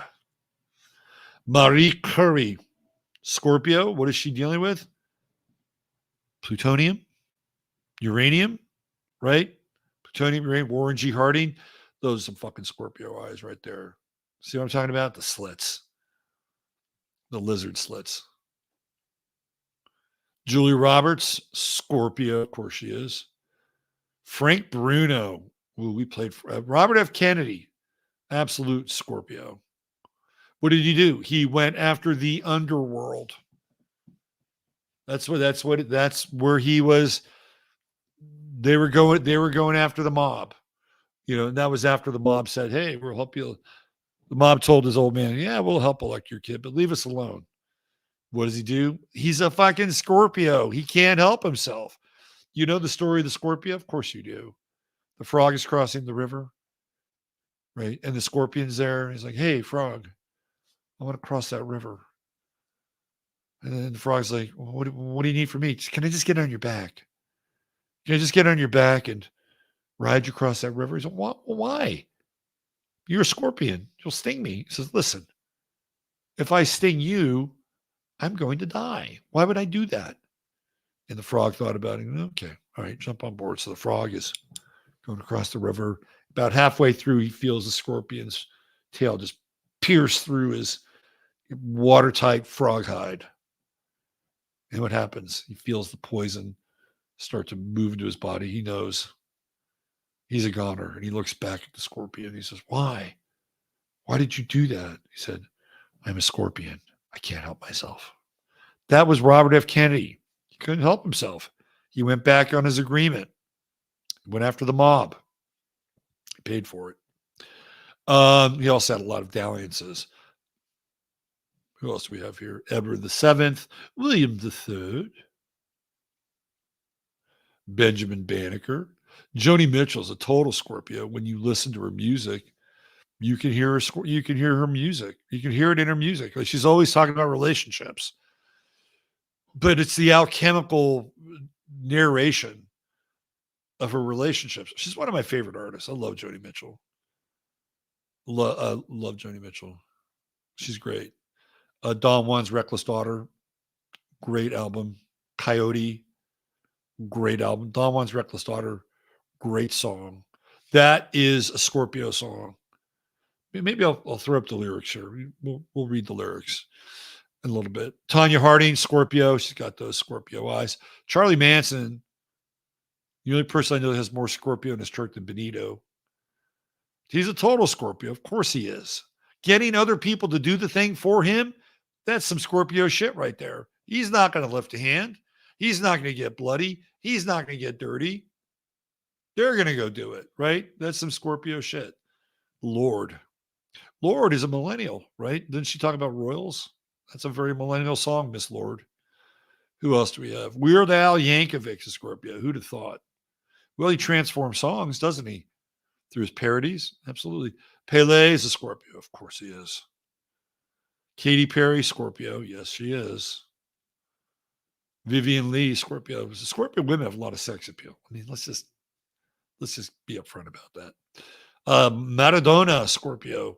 Drake, of course, he's a Scorpio. He had an album, didn't he, called Scorpio? Right about Jackie Coogan played Uncle Fester, Scorpio. Patton's a Scorpio. There we go. Another great general.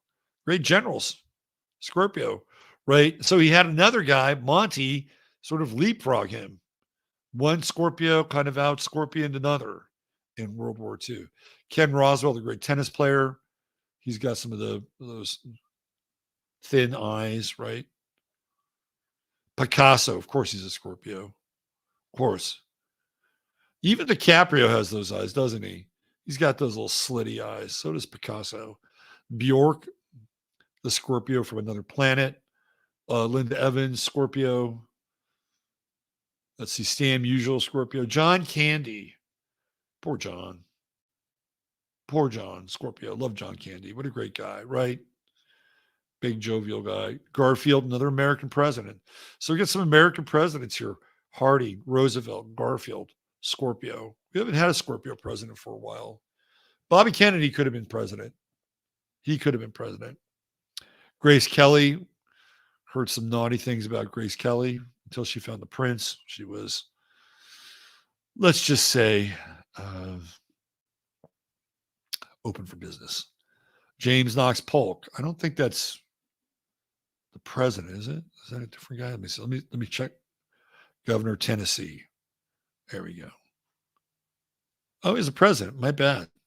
See, I knew Polk was a president. I was just testing you. Sylvia Plath, a great poet. Of course, she kills herself. That's a very Scorpio thing to do. Charles the Bold. George O'Keeffe. Look at her eyes. She's got those Scorpios. George O'Keeffe looks like she could kill somebody. She looks like she could work for Manson, doesn't she? She's one of Charlie's girls, one of Charlie's angels. All right, let's see what else we have here.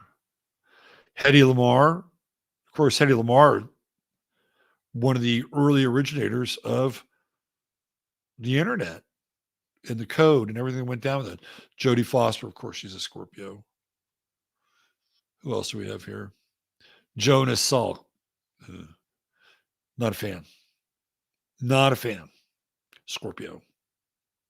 Kennesaw Mountain Landis, Commissioner of Baseball. All right, let's do a few more here. Annie Friedlingstadt. I think she was a member of ABBA, wasn't she? Pretty sure.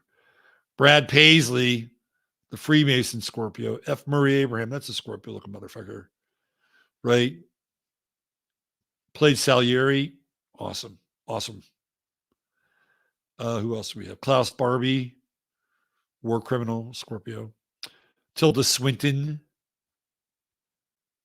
Very interesting. She's got those Scorpio eyes. Billy Graham's a Scorpio. Daniel Boone's a Scorpio. Caitlyn Jenner, of course, she's a Scorpio. Right? Let's just transform our entire body. Let's go from being a he to a she. Let's go from being the all-American band to being the all-American tran. Caitlyn Jenner. That is a Scorpio operation if there ever was one. Well, maybe not a complete operation. He's apparently still intact. Dwight Gooden could not get away from the cocaine. Poor Dwight. That's another Scorpio thing. Scorpio becomes obsessed, right? The guy right next to him, Sammy Sosa. Have you seen Sammy lately? Sammy's about as white as Keith Urban now because Sammy became obsessed with bleaching his skin. You know, he was in the whole steroid era, right? And I don't know. I think the steroid era, he wanted to bleach himself clean of any wrongdoing. And he doesn't even, like when Sammy Sosa first came up, I'll show you before and after when we're done. When Sammy Sosa first came up, he was like Dwight Gooden.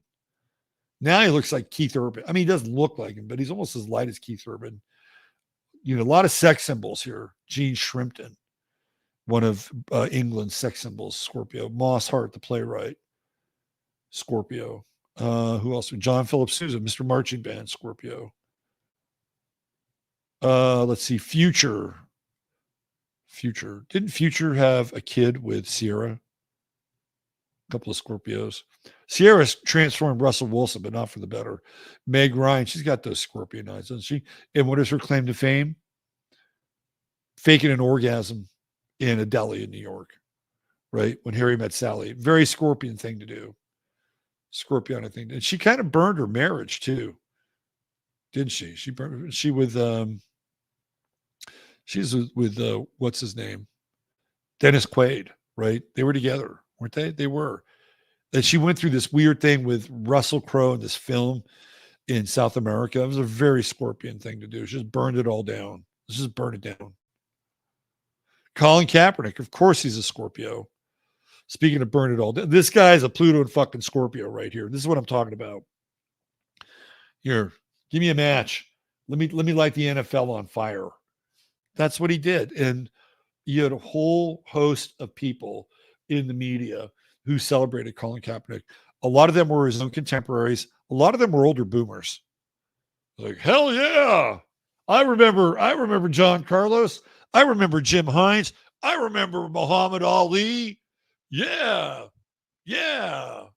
Those were the good old days. Right? What is Kaepernick doing now? He's begging on his hands and knees to get a job with the New York Jets. Didn't turn out so good. But he lit the match in the NFL, and they haven't put the fire out yet. Glenn Fry, Mr. Eagle. Boy, he looks really unhealthy there, doesn't he? Wow. The Eagles, real big. Real big. Scorpio will get obsessed and possessed by anything, drugs and sex, right at the top of the list. Of course, little Levunk is a Scorpio. Transformed her face. She has a kinder, gentler nose now. Lyle Lovett, who was involved with Julia Roberts, a couple of Scorpions, found each other on a movie set, right? Robert Altman, what is it? The screenwriter, the director, the scriptwriter, whatever the fuck the name of that movie was. They were together in that movie. I guess she liked his stinger. Boutros Ghali, one of the heads of the UN, Scorpio. Dave Cowens, Scorpio. Kris Jenner, look at that. Scorpios find each other. They find each other. Maybe two Scorpions together are, if they don't kill each other, they'll stay to each other almost to the end. Kris Jenner, Scorpio, of course she is. Marla Maples. Marla Maples has that kind of, I'm telling you, Scorpio women have sex appeal. So do the men. But, I'm not looking at the men. But they do. Like Scorpio men. They have, people think that Leonardo DiCaprio's kind of a sexy looking guy, I guess, right? Kurt Vonnegut. Kurt Vonnegut has a Scorpio vibe. You look at those eyes. Again, he's got the eyes. Carly Rae Jepsen, Scorpio. Who else do we have here? Carl Sagan, Scorpio. Of course he is. Look at the eyes, right? Let's see who else. Rachel McAdams. And we'll just complete this list. Kirk Hammett, Metallica, Scorpio. Lonzo Ball. Poor Lonzo. This is a total Scorpio thing, right? Lonzo comes out of college, gets drafted, signs his first check, and what does he do? His father takes all his fucking money for their stupid shoe company, right? Their big shoe company that they're starting. That he's going to wear in the NBA, and they're crappy shoes, and his feet are all fucked up because of it, right? That's a total reverse Scorpio thing where somebody else got into his money, namely his father. Now he's got a second contract. Hopefully he'll use that money a bit better. Hope you make it back, Lonzo. Let's see. Victor Trumper. If I was him, I would have changed my name to Thumper. If he was a cricket player, Thumper. Speaking of Thumper, there's Ken Griffey Jr. He's a Scorpio. Very interesting guy. Like Ken Griffey Jr. should have. There's sometimes Scorpios are like this. Sometimes they're pretty low key, unless you're calling Kaepernick. Kaepernick has an Aries moon. He's got a weird chart. But Scorpios can be very, very low key. And Ken Griffey Jr. might have been the most low key superstar to ever play in Major League Baseball. And he was supposed to be huge. I mean, Ken Griffey Jr. was supposed to be Willie Mays, Hank Aaron, like all rolled into one. And he was a great player, don't get me wrong. But he never really achieved that iconic status in the way that those guys did. And I wonder if it was sort of the Scorpion side of him, that didn't. And he also had some injuries, don't get me wrong.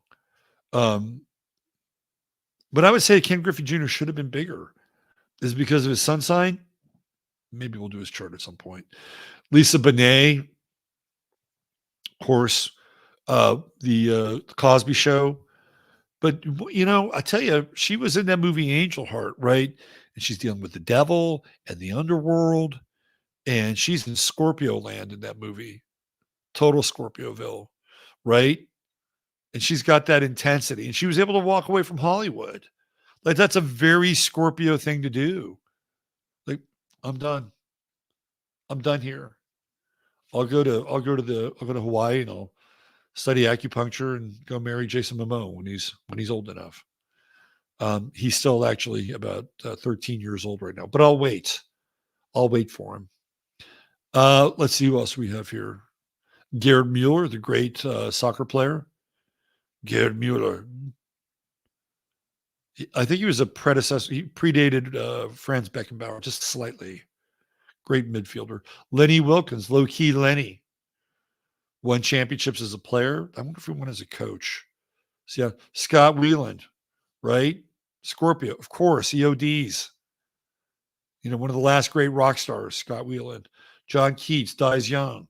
His poems, Ode to a Nightingale, Ode to a Grecian Urn. What does he do? He goes into a freaking Grecian urn, right? He's seeing this Grecian urn, and he's using his scorpionic X-ray superpowers of interpenetration, and he's going into the urn, and he's creating a poem around it, right? Not just the structure of it, but sort of the thing that it's made of, where it came from, its historical resonance, its mythological import. Like, that's what Keats does. Ode to a Nightingale, the same thing, right? The same thing. Keats is one of the guys that also pioneers synesthesia. He's one of he's the last of the Romantic poets. He's the youngest of the Romantic poets who dies. Amazing. The same thing. Ode to a Nightingale. He hears the song of a nightingale, right? What does he do? He uses his scorpionic powers of radar, right? He's listening into the song, and then he dials it in. He goes into the structure of the song and the nightingale in man's nature, right? It's like Keats is one of the great talents. And of course, he dies young. Who else do we have? Seth MacFarlane. He's got those Scorpio eyes, doesn't he? Look at him. Look, I got another Jenner. Man, those Jenners just pump out those Scorpios. Or they are just pumped out Scorpios. Kendall Jenner. Got a little of Caitlyn and got a little of Chris. Vermeer's a Scorpio. Nadia Comaneci. I could say this because I was young enough at the time. She was cute. She was kind of cute and sexy. Like a lot of the gymnasts were like, ooh. Nadia Comaneci was cute. Who else was? Cyril Ramaphosa. Not a good dude. Ryan Gosling is a Scorpio. He's in that movie, what is it, Drive? And he's got that Scorpio on his jacket. He's a total fucking Scorpio. Total Scorpio. Carl Gerasi is a Scorpio. I actually knew Carl Gerasi a little bit. This is an interesting person to be a Scorpio. Carl Gerasi was part of a company called Syntec, and they were based out of, I believe, Tijuana, just on the other side of the border. And he and his group worked on the birth control pill.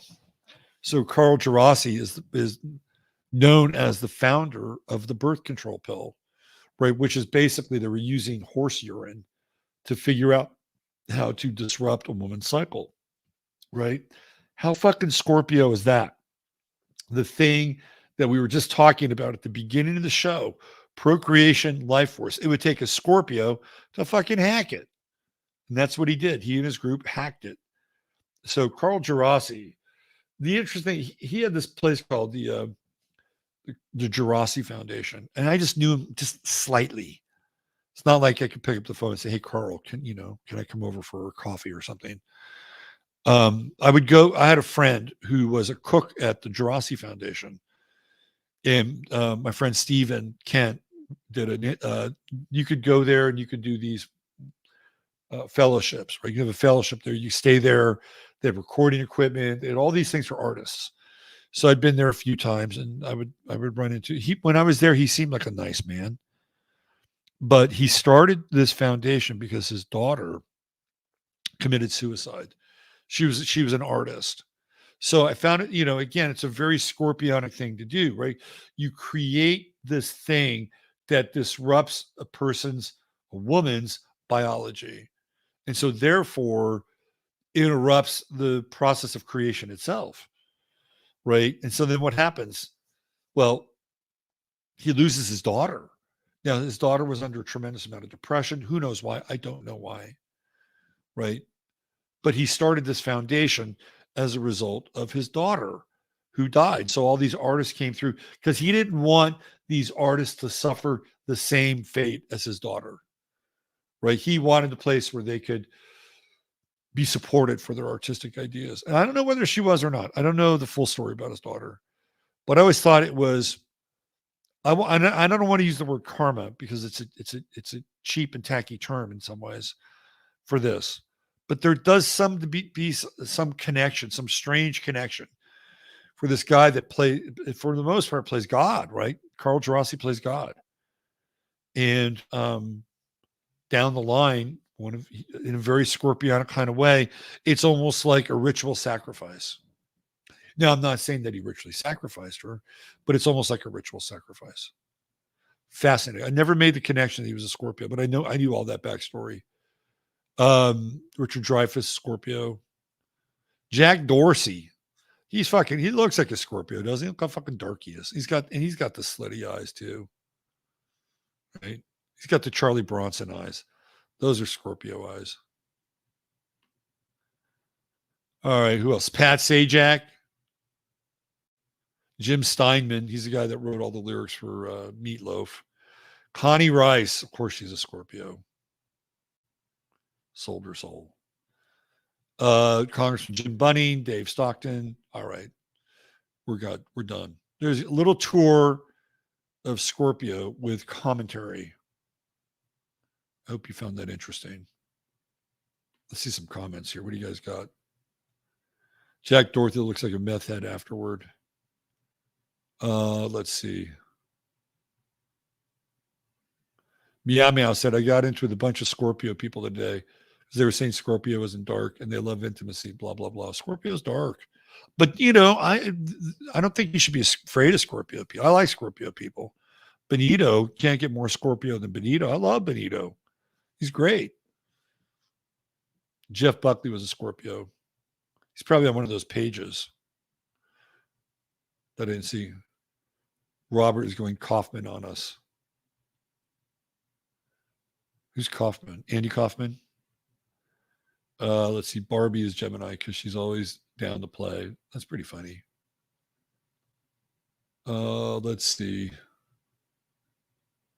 My ex-husband looked like Ryan Gosling back when The Notebook was huge. He used to say, I had to deal with a lot of women flirting with him, and I was the Scorpio wife. Ooh, get that stinger out, Kelly.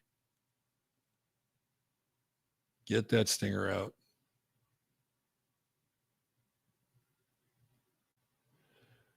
The spider, lizard, wolf, phoenix, snake, scorpion, eagle. The only sign with multiple animals. Yep, it's true. That is true. Although Aquarius is also the eagle. I've seen Aquarius as the eagle. That's when you get into Scorpio and Aquarius, right? Scorpio and Aquarius. This is really symbols of transformation. The instinct, right, of the snake and the vision of the eagle. That's where you get the flag of Mexico. Should I let me do this. Let me do this for a second.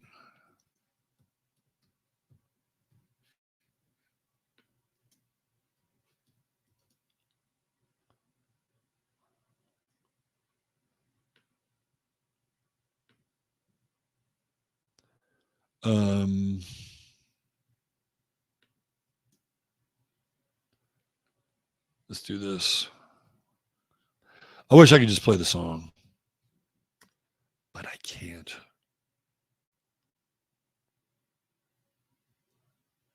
I can't. And I don't want to bore you with the entire song, but I do want to convey what we were talking about with the scorpion and the eagle. If you haven't heard this song, I cannot stress enough how good it is. I think it's one of the greatest songs of the quote unquote rock and pop canon. So listen to this verse here. There are rivets up here in this eagle, meaning the plane she's flying with. There are boxcars down there on your snake. Like it's right there, right? Eagle and snake. And we are twins of spirit, no matter which route home we take or what we forsake. We're going to come up to the eyes of clarity and we'll go down to the beads of guile. Do you see how she's weaving? She's weaving back and forth from earth to heaven, earth to heaven. It's beautiful. There is danger in education in living out such a reckless lifestyle.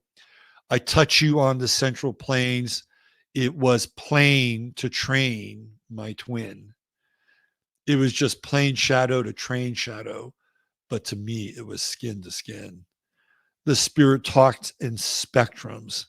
He talks to Mother Earth, to Father Sky, self-indulgence to self-denial, man to woman, scales to feathers, you and I, eagles in the sky, you and I, snakes in the grass, you and I, crawl and fly, you and I. This is one of the best fucking songs of all time because it gets into the alchemical formula of Scorpio and Aquarius, right? Aquarius being way up here, you know, 10,000 feet above the Earth's atmosphere, above the, 10,000 feet above the Earth, right?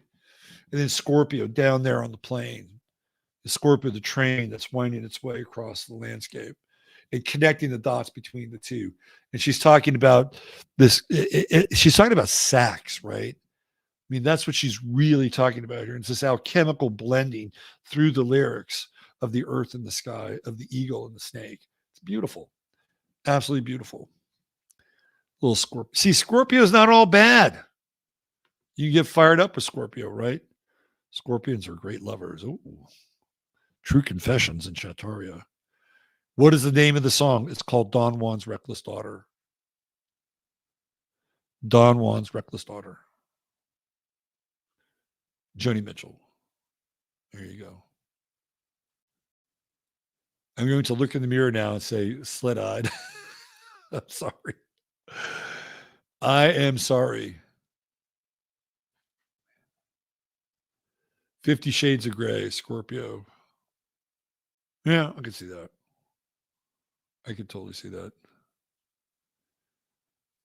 Here, I'll write it in here. Tom, did you put it in there? You can hear it. There you go. You got it? Okay. Captain from Captain to Neil. Well, his name is Daryl Dragon. That's his real name, by the way. Daryl Dragon. I think I looked this up one time. So he may not be a Scorpio, but he's got a Scorpio name. Daryl Dragon is a Virgo. He's a Virgo, born August 27th. And he passed away in 2019. Passed away in 2019. Tony Tennille passed away in 2014. And Tony Tennille was her sign, May 8th. So Taurus and Virgo. Nice connection there. All right. We are now 2 hours into the show. You're watching Sunday Night Astro Live, and I thank all of you for doing that and for being here. Why don't we do this? Let me go over here for a second. And I want to look up the U.S. chart here.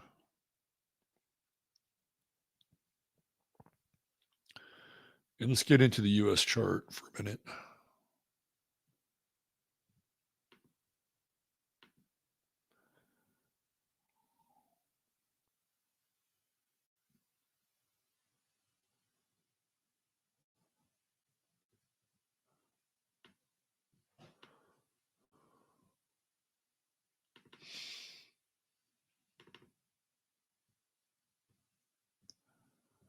All right.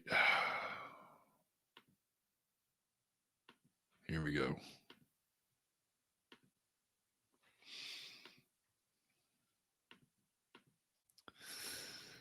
So here's the Sibley chart, which I use for the United States.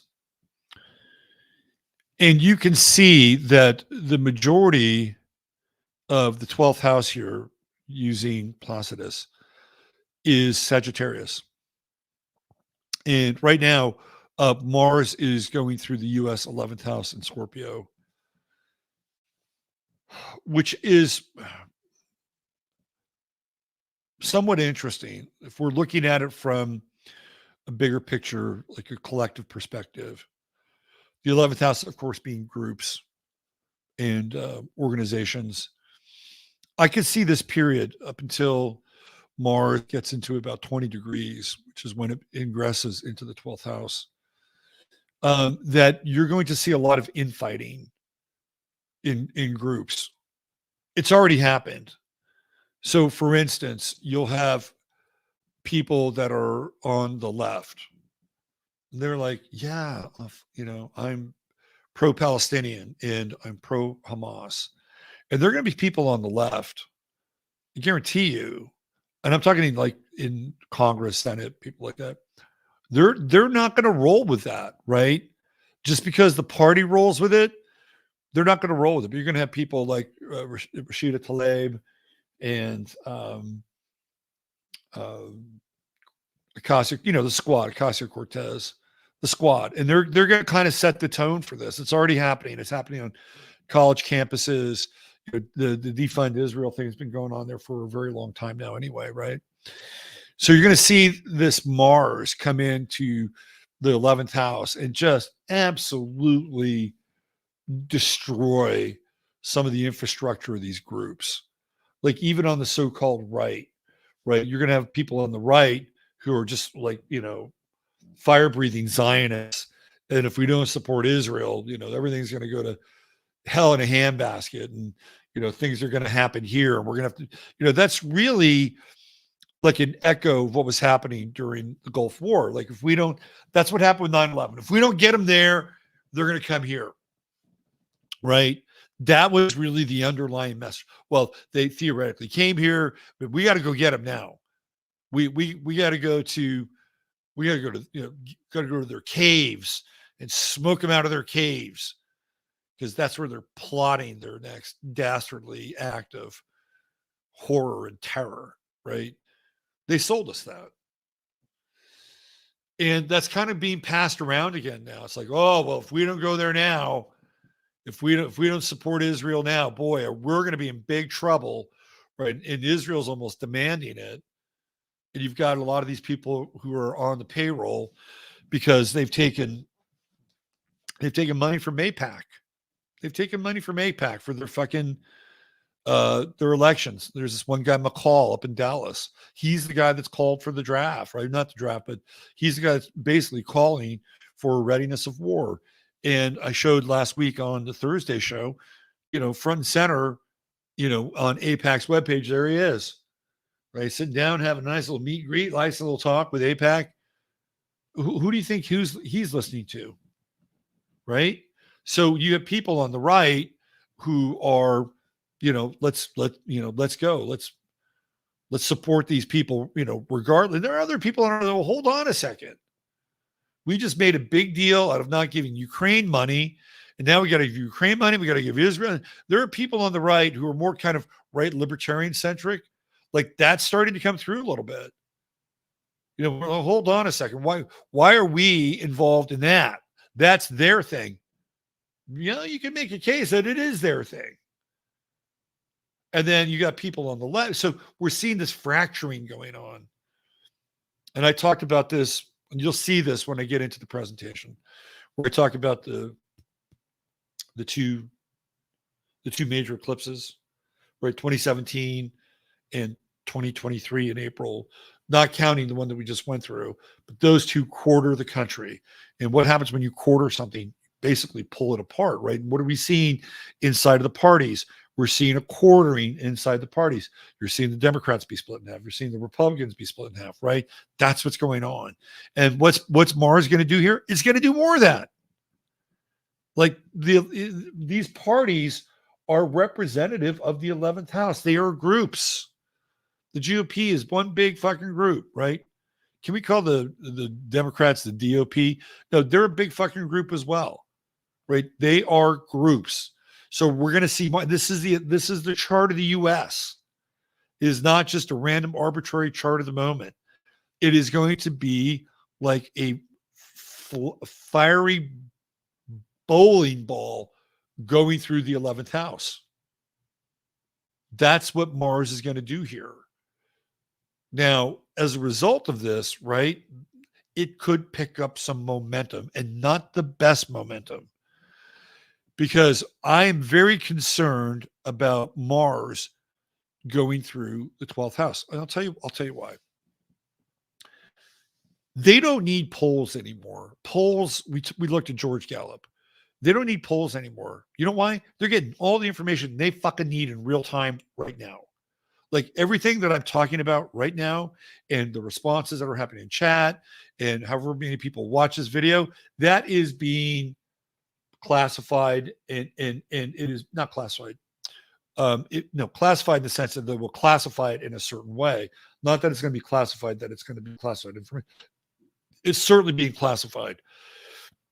And it's being added to much larger tranches of information. They're getting more information now than they ever got of polls. And this shit is granular, right? It is granular. So what happens? They are looking at all this data and all this information, and they're able to piece all these different pieces together, like incredibly granular pieces. And they're looking at where people are leaning. They're looking at where people's perceptions are, and they can dial things up based on that, totally based on that. So if they're saying, and they're getting all this various feedback from all this various sources, the multiplicity of sources, they can say, we need to sell this more. They're not believing it enough. We're getting too much pushback. Why? Because the data is all there. They're able to parse through it and come up with data points. Say, okay, well, we need to sell it more. So what are we going to do? Well, we need to make it so that we push people who are sitting on the fence and say, well, it's two countries over there. We don't need to really worry about it. Or two groups of people. That doesn't really bother us. We got problems here at home. No, they want to be able to make it so that that problem becomes our problem, right? This is what happened. This is what happened with 9/11. All of a sudden, you had those guys, the dancing Israelis. They said, oh, yeah. They said to the cop, oh, yeah, now we understand. Now you know how we feel about it. Right now it's your problem. You see how that worked? So this is what I am concerned about. I am concerned about Mars going through the US 12th house in Scorpio, hidden enemies, right? We've got a few degrees here. This is the 20th degree right there. And then what happens? Well, if something could happen before then, but if it happens when Mars goes into the 12th house, hidden enemies, then it moves into Sagittarius and everybody gets fucking lit with like zealots. Oh, we got to go there. We got to go sign up, right? I think we're in a very precarious situation. Very precarious situation. So when is that going to happen? These are the dates that we got to look out for.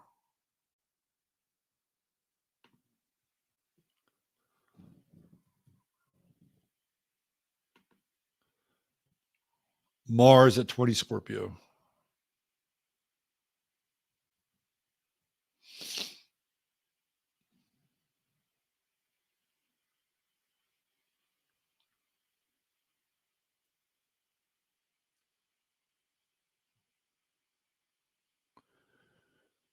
Eleven. 11. Wow. it's a Saturday. Friday is, of course, 11:10, and we know that things tend to happen on Friday. But 11:11, Mars is at 20 Scorpio, and it begins. You could go back a little bit, right? You could go back to, I don't know, 11:9. 11:7 is when the Bolshevik Revolution happens. Like, that's the anniversary of the Bolshevik Revolution. So 11:9, you go back to 11:9, the inverse of 9/11. Mars is at 19 degrees and puts Mars. So let's just do the math here. We got 5, 10, 15, 20. Right there, there's 20. So that's 25. 25. So there's Mars at 11:9 is right there. And in astrology, right, you get that 5-degree ingress. You start reading it for the next house. So it's in that 5-degree ingress. At 25 Scorpio, if you're really playing with the math, at 25 Scorpio, that's 11:18, moon in Capricorn. So we're going to have a new moon on the 13th of November. That's a Monday. So that's a new moon in Capricorn. I'm sorry, Scorpio. New moon in Scorpio. It's the 13th. That's on a Monday. And I guess we have an eclipse coming up again here, right, fairly soon, right? 2 weeks, if I'm not mistaken. Anyway, yeah, I mean, that's the danger zone right there, right? That is the danger zone from here to here. And then you get the potential for Mars going all zealous in the 11th house. It's going to be interesting to see what happens between now and then, and what kind of damage Mars can make, right? In some of these groups, the fracturing of some of these groups. And it may not have anything to do with any of those groups. Lobbies are groups. Lobbies are groups of people. I would tend to think that lobbies, though, are much more 8th house in their influence, even though they're a group. They're much more 8th house. So is there anything we have to look out for here? Yeah, the moon. So America's moon is at 27. It's in Aquarius, right? So it's the 27th degree of Aquarius. So that 27th degree of Mars goes into an exact square with the US moon. So what is that 27th degree of Mars? 11:22, 28 degrees. 28 degrees. So we've got theoretically some very interesting numbers coming up, right? 11:9, 11:11, and 11:22. I would circle those days. 11:7, Bolshevik Revolution anniversary, right? And Mars is right down here. It's in the pocket. So I just wanted to bring that up. The other thing is at 21 degrees, there's an inconjunct with Mars. What day is that? Again, it's the same day. Mars in Gemini, right? Mars in Gemini is in conjunct Mars in Scorpio. It's that 150-degree angle. That's fucking wacky. In Gemini, you're dealing with like double agents and, this influence of, what would be the word I would use? Leisure domain, right? Like Gemini is all about spycraft, double identities, right? It's all and Scorpio, the other sign that is connected to spycraft, like secrets, codes, all that deep Scorpio shit, right? People who theoretically die and then they're pulled out, extracted. You do that with James Bond and You Only Live Twice. That was a total example of somebody who supposedly dies, burial at sea, and they extract him. There's no more James Bond. Oh yeah, there is a James Bond. He's just different now. So this is a really interesting inconjunct. Keep your eye on that day. That's the 21st degree. Again, it's 3 degree separation. So you're dealing with the 11th, 12th, 13th. Those are the days I'd look at right here. Right there, 11th, 12th, and 13th. And let's hope and pray nothing happens. Let's hope and pray nothing happens. I don't want to be I don't want to be right when it comes to that. All right. Why don't we get into this presentation I did?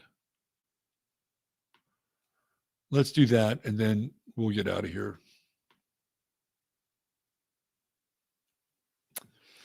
All right, this happened at the second day of, which is the third day of our event. And I call it post-eclipses.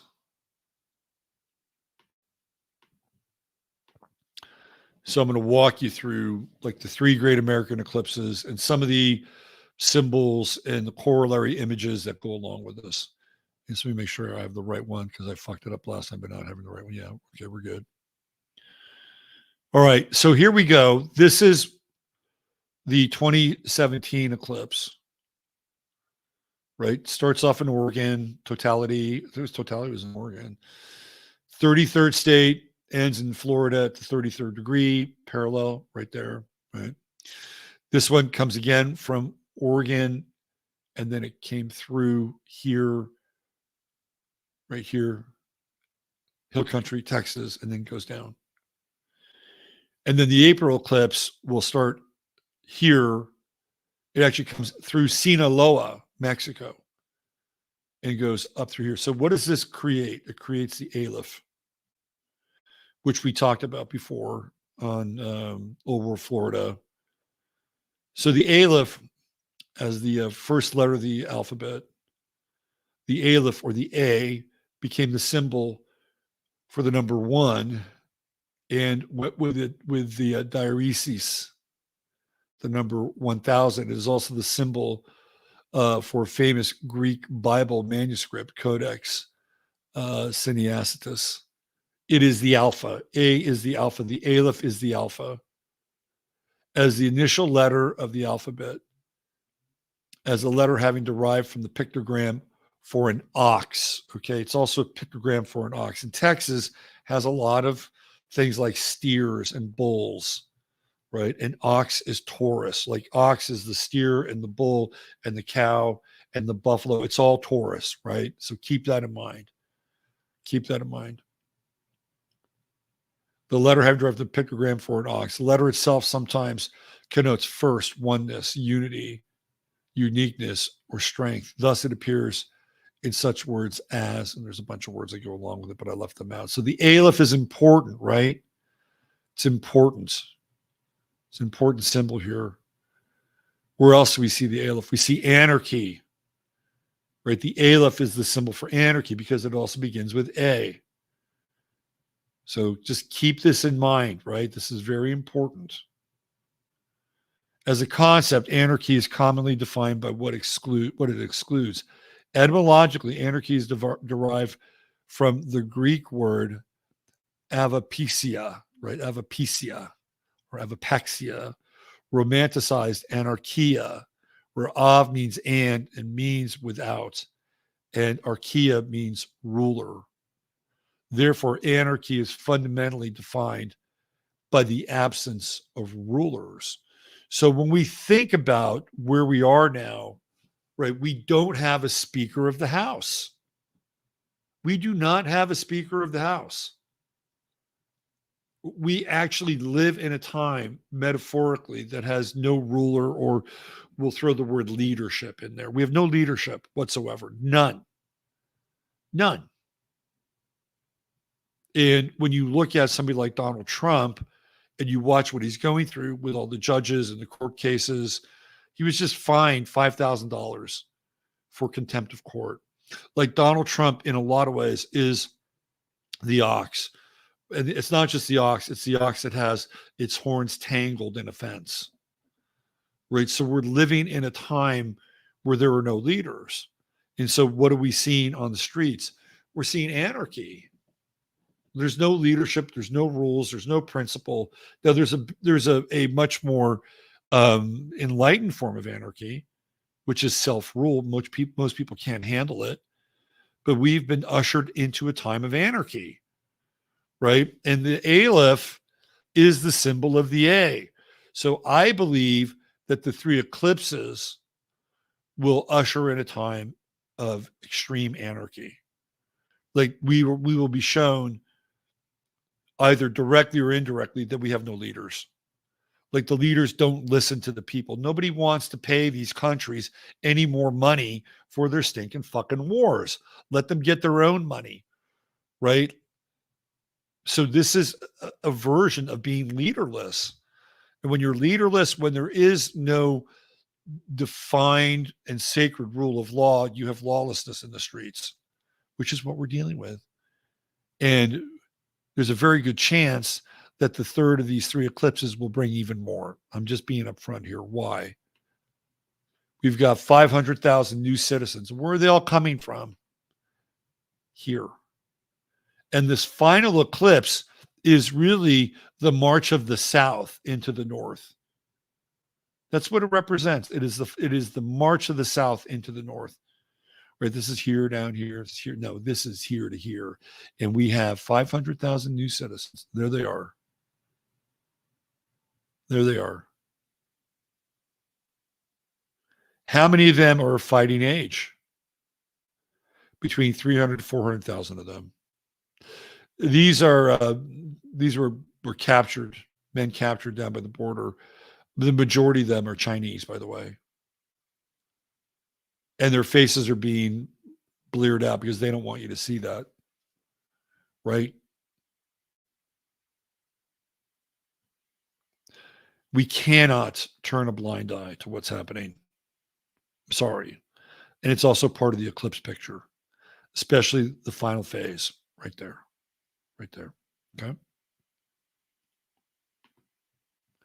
What was interesting about Texas is that Texas has a Palestine and it has an Iran. Now, it is short for Iran, but nonetheless, it is an Iran.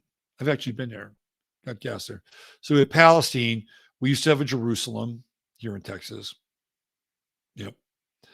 We have Palestine, Iran, and then of course we have Corpus Christi, and the eclipse went right over Corpus Christi, which is the body of Christ and a cross. Right? Where do we get back to here? We have the cross, which we'll look at more.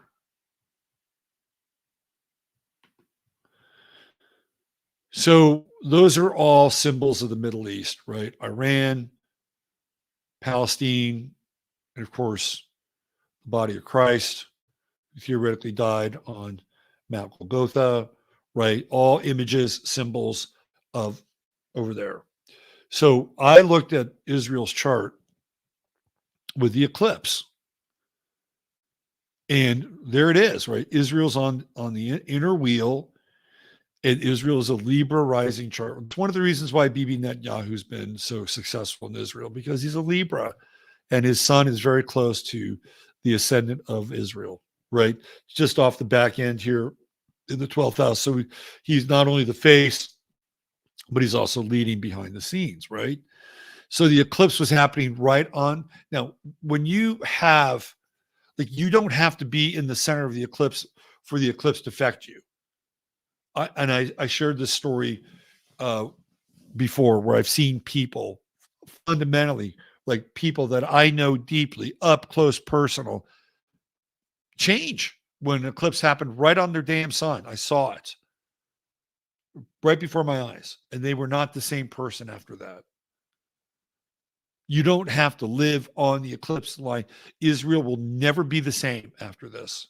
Never. Whatever happens, it will never be the same. And one of the things that I've seen more than any other time is pushback. I've seen pushback like you will not believe. Like Israel has sent out their ministers or deputy ministers or secretary, deputy secretary, you name it. They've sent them out there.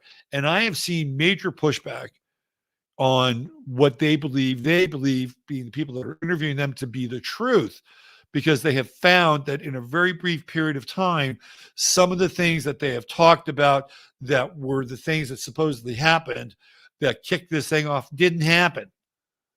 Like the hang gliders, the paragliders, whatever, they were from like freaking Egypt, right? Like everything that they used as evidence has been disputed.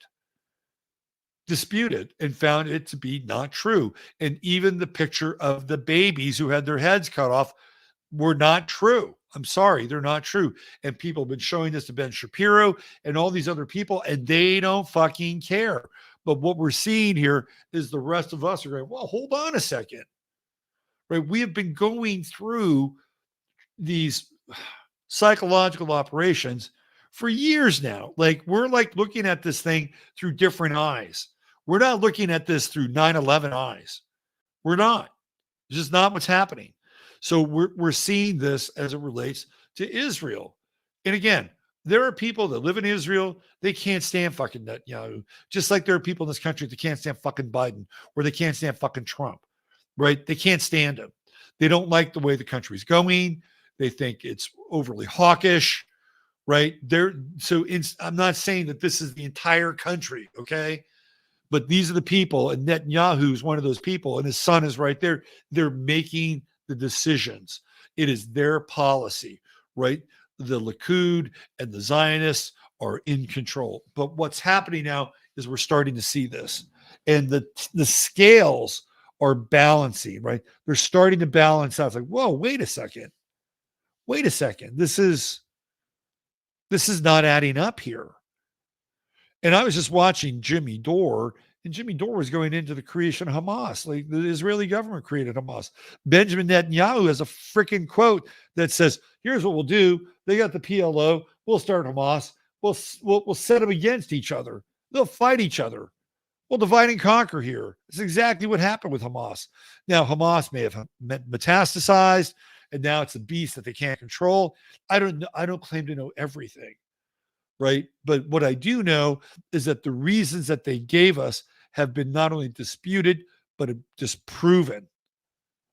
Now, when we look at that, and they've got all this information, and people look at the information, and they've got Jimmy Dore's numbers and all these other numbers, and they're looking at it. And again, it's not just Israel, it's not just the Likud, it's not just the Zionist hawks, right? It's the people inside of the government here, these power brokers. Like, look, we got to push these motherfuckers over the edge. We got to get them to commit in a way. Now, that may have been their 9/11 times 100, right? But we may need another 9/11 here. That's going through their minds, right? That is going through their minds.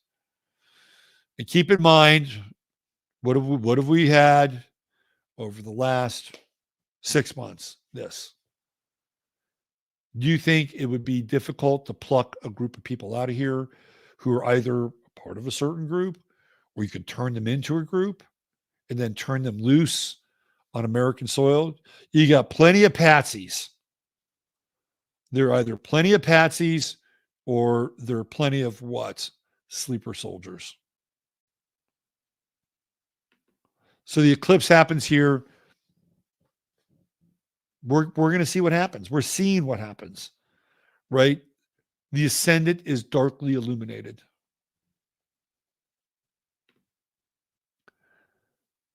So this is what was going on in Kerrville at the time. Oh, this is Netanyahu in the center. See, here's Netanyahu. There's Netanyahu. He's right. What's his degree? He's 27 Libra, right? Yeah, he's 27 Libra. And Israel is 23 Libra. So the eclipse is happening right on Libra's ascendant. And so, yeah, Netanyahu's sun is 4 degrees off of Libra's ascendant. So here the eclipse is happening right here. It's right on his moon, right? He's what's weird about Netanyahu is just one half of a lunar cycle from being born on a lunar eclipse, right? Because the moon would be down here. So he's got eclipse energy in his chart. Here's the south node, there's the moon, there's the south node, there's the moon, right? Here's the sun, and it's illuminating Netanyahu. He will not be the same Netanyahu. He'll either be more Netanyahu than he's ever been before. Like, oh man, this guy was just playing nice. He was just playing nice before. No, he's either not playing nice now, which is going to be very much in eclipse mode, or this thing will destroy him. This is the nature of the eclipse. If all the corruption and all the things that couldn't get him out in Israel couldn't do that, this eclipse might. And the day of the eclipse, transiting Mars was just a few degrees off his sun. He's ready for war. This guy is ready for war. Hawk Central, right? So this is what we're looking at here. We're looking at the eclipse, Israel, Netanyahu, like it's on. Okay. Now, this is the eclipse for 2024. This is April. This is a very different eclipse. Super different. Right? Like it's like so concentrated. This is like the don't fuck around eclipse. And what's interesting here is you have this combination of water and fire and land, which is very volcanic, right? It is very disruptive. And this eclipse, Chiron, is just degrees off of the US Chiron in Aries, right? Just degrees off of it. Here we have Uranus at 21, Jupiter at 19. Jupiter's creeping up on Uranus. That's the Jupiter-Uranus conjunction. That's when a lot of people think that we're going to be dealing with some hardcore financial stuff at that time, right? Here's the moon, 1919. There's that true node. And Chiron conjunct the moon, conjunct the sun, all at 19 Aries. This is for Austin. Just did it for Austin. So what do we have here? We have Pluto moving into Aquarius, which is the birth of the new. And what do we have here with Pluto? We have Pluto squaring Mercury. Right there. Mercury and Taurus. Boom. Oh, I'm sorry, Mercury and Aries. Mercury and Aries. Yeah, even Mercury's there. Like in Aries. Man, this is fucking chaos. This is chaosville. And there's no relief really, right? You've got a super stellium, right? Super stellium. And it's a good thing that they're not singletons. At least they're like doing something with each other here. So this is like simultaneously either a call to arms or, something just intensely martial, like very martial, heavy duty. But it's also, again, when you look at the water, like look at how islands are formed theoretically, right? So you've got like a breach somewhere in the floor of the ocean, and then you have this layer of magma that comes up through the water, right? And then it cools, and then you have land. This is what we're looking at here.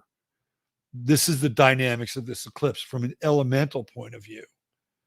From an energetic point of view, it's armies, right? It's armies. It's intense. Armies, martial. I keep getting martial, right? Like martial law. Like there's so much going on with this eclipse. Like this eclipse is the big kahuna. And we went through something very important just last week, right? But this is intense, very intense. Now, when we look at the eclipse and the eclipse path, here's the eclipse path, right? It's right here. Starts down here, Sinaloa, Mexico, goes back through Texas. The eclipse, which is it, both of these eclipses meet. This eclipse and this eclipse, basically they meet at the Arch in St. Louis, which is really fascinating. Okay, so what else do we see here? We see the New Madrid fault line, right? We see the New Madrid fault line. So this eclipse path basically parallels and dogs the New Madrid fault line. We had the Great Quake of 1811, the Great Quake of 1812, December, January, February. This is the second largest crack through America.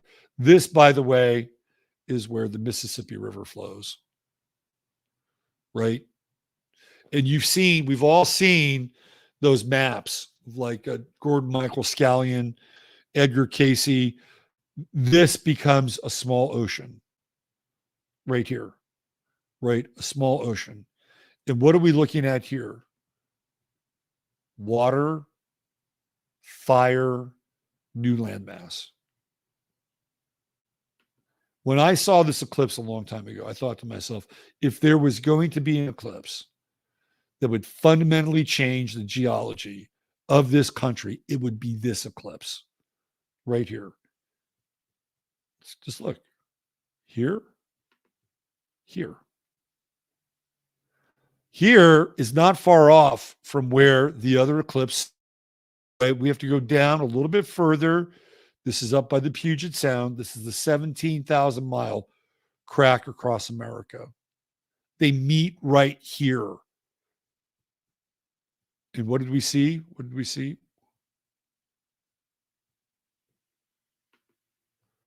Right here. The two cracks meet there. Right there. Boom. It doesn't exactly follow the eclipse path, but if you were to draw this line and have it come right out here, that's where it would end. And if you were to draw this line here, right there, this is the grand cross of the two great American eclipses. Right there. All right. So that's just the eclipse. Will it happen? Look, I'm going to go on record here. I'm going to say it wouldn't be the worst thing. I'm just telling you. It would not be the worst thing if it did happen. Because it seems like there are things that are way beyond our control. Way beyond our control. Like there are just things that are way beyond our pay grade, things that are just unfixable at this point. And something this cataclysmic and dramatic might be the thing that basically separates us but pulls us back together again, if you know what I mean. Right? Like all of a sudden people would be invested in helping other people, theoretically. It's what happens in a crisis. All right, what comes after all this? Well, on February 22nd in 2026, Neptune and Saturn conjunct in Aries. And again, we're still dealing a little bit with this fire, water, earth kind of combination. Although in the background, we have the sun in Aquarius, or I'm sorry, Pisces, Mars in Aquarius, and Pluto in Aquarius. So this is kind of a revolutionary period here on this day when these two outer planets conjunct, right? Very powerful. Neptune Saturn conjunctions don't happen a lot. They're quite rare. And they're happening where? In the US fourth house. Fourth house of the United States chart. That's where it's going down, right? So something fundamentally is going to change about how we live in this country. And if it changes how we live in this country, I guarantee you it'll change how other people live in their countries as well. It's just the way it is. We're all interconnected at that level now. But there's something here that is also very Aquarian in a lot of ways. Just looking at the day, right? With Pluto, you're coming in, sextiling Neptune, sextiling Saturn, and here we go. Uranus just a few degrees off of that ingress into Gemini. But we do have on this day Jupiter in Cancer, which is cool, right? We're going to get a pretty good Jupiter run here, and I'll show you why. So we're dealing with Saturn and Neptune in Aries, right? Dissolution of structure, dissolution of form, seas of fire, molten streets, beasts from the depths, empty prisons, right? Prisons are 12th house. 12th house. They can be empty prisons, or they can be the construction of different kinds of prisons. You know, we could have the emptying of traditional prisons, or we could have things like FEMA camps, open air prisons. Those can be very, very much a part of this. This Neptune and Aries period, I've talked about it before. It's huge. It's going to be such a game changer. It is really, for me, the time, this period, this 3-year period where Saturn is in Aries is very much like the tribulation. It's a time of tribulation. The iron fist of order, individual identity melts. Heroes of the new myth are born. That's very important to understand, is that during a time like this, Aries is kind of heroic, right? Aries is the energy where you go in and save somebody from a fire and you don't even know who the person is, right? Like that's fundamentally Aries. and you don't have to think about it. You just do it. So this is a time where we could see new heroes being born out of this mythological time, which is very Neptunian, right? Things emerge from the collective unconscious, and those come from two places, the 8th house and the 12th house. They both represent the collective unconscious.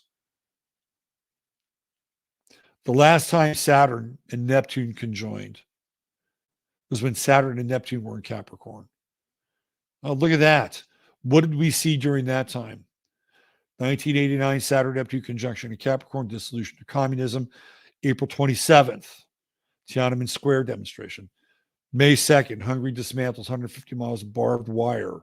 May 3rd, first McDonald's opens in Moscow. May 11th, Bush orders 19,000 troops to Panama. Oh, isn't that interesting? Yeah, talk about a distraction. Well, he wanted to throw Manuel Noriega in jail because Noriega knew all about his cocaine operation. He wanted more money. May 17th, Tiananmen Square protests, over 1 million protesters. We so fucked up by not backing those people. We could have changed the timeline. Instead, we're sending people to fucking Panama to go arrest Noriega and to wreak havoc on the streets of Panama, test out some new weapons. That's exactly what happened. If we had been here helping these people, we wouldn't be dealing with all this shit, right? This was a game changer. This was a time, 1 million people. May 19th, Uyghur protests begin. May 20th, Tiananmen Square protests. Beijing declares martial law. May 30th, they had a goddess of democracy that they dropped off there. Their version of the Statue of Liberty was dismantled on June 30th via the PLA. June 4th, Tiananmen Square tank massacre, right? That's what happens. June 4th, same day, Poles have a solidarity victory over the. So it's really weird, right? It was all ready to fall, even fucking China. But they didn't want to do that. They wanted to have their investment in China. They wanted to have their fucking Walmart, right? Because Bush was in with the Clintons, who were in with Sam Walton and Walmart and Don Tyson and all this shit that they were getting ready to set up with China. They could have flipped the script like that, right?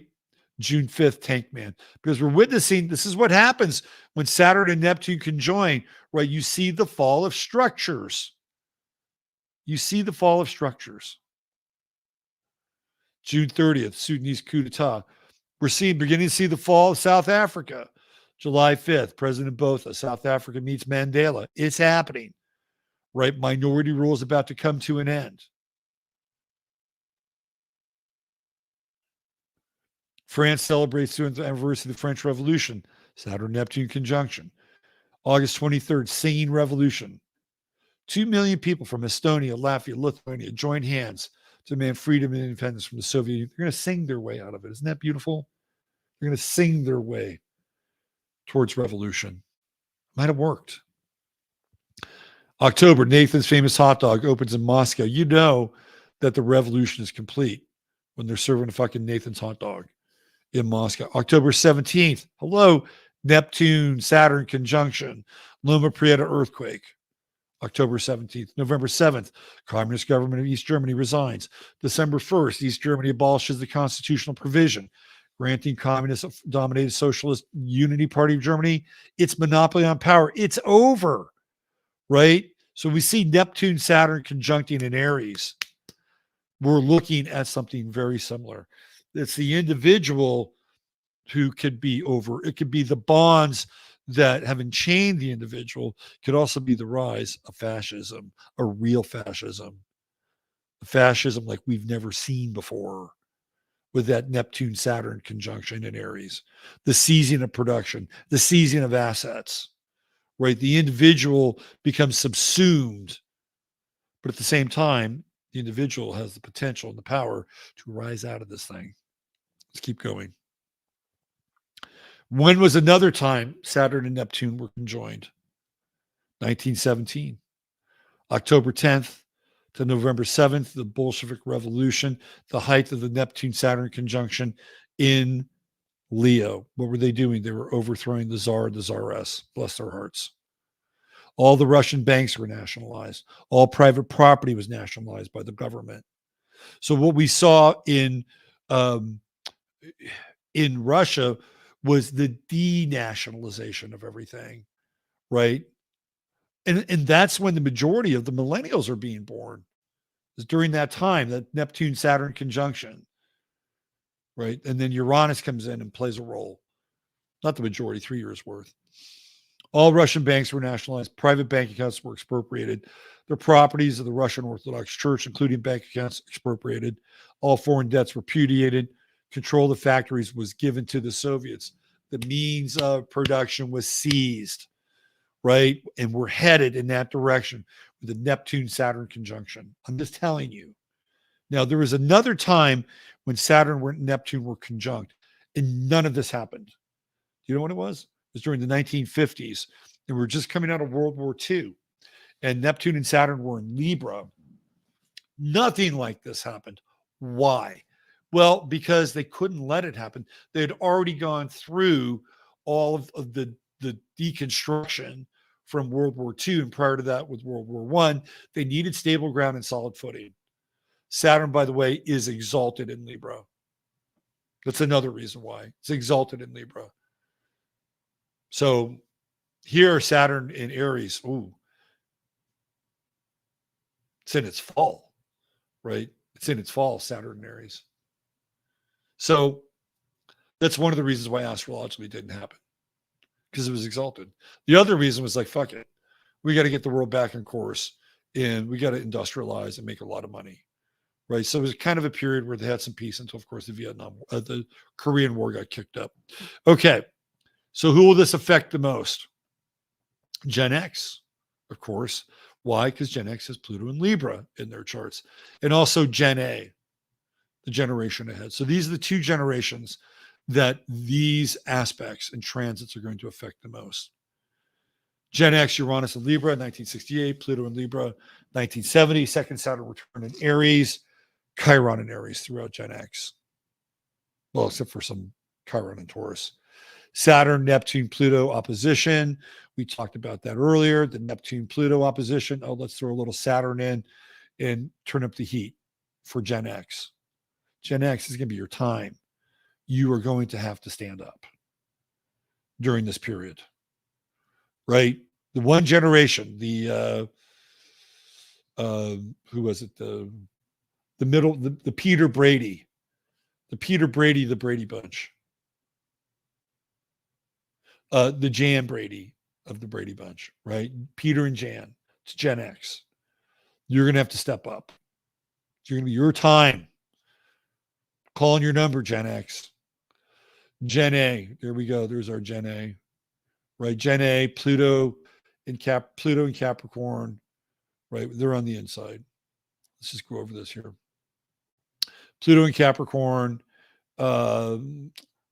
This is like the first part. This is like October 15th, 2009. That's when they come on the scene. So what are we going to have here? Square, right? Saturn, Neptune, square to Pluto. Now, this Saturn, Neptune square, particularly Saturn, is going to come through. It's going to hit Gen A in a big way because they also have Uranus in Aries, Saturn in Libra, and Jupiter in Cancer.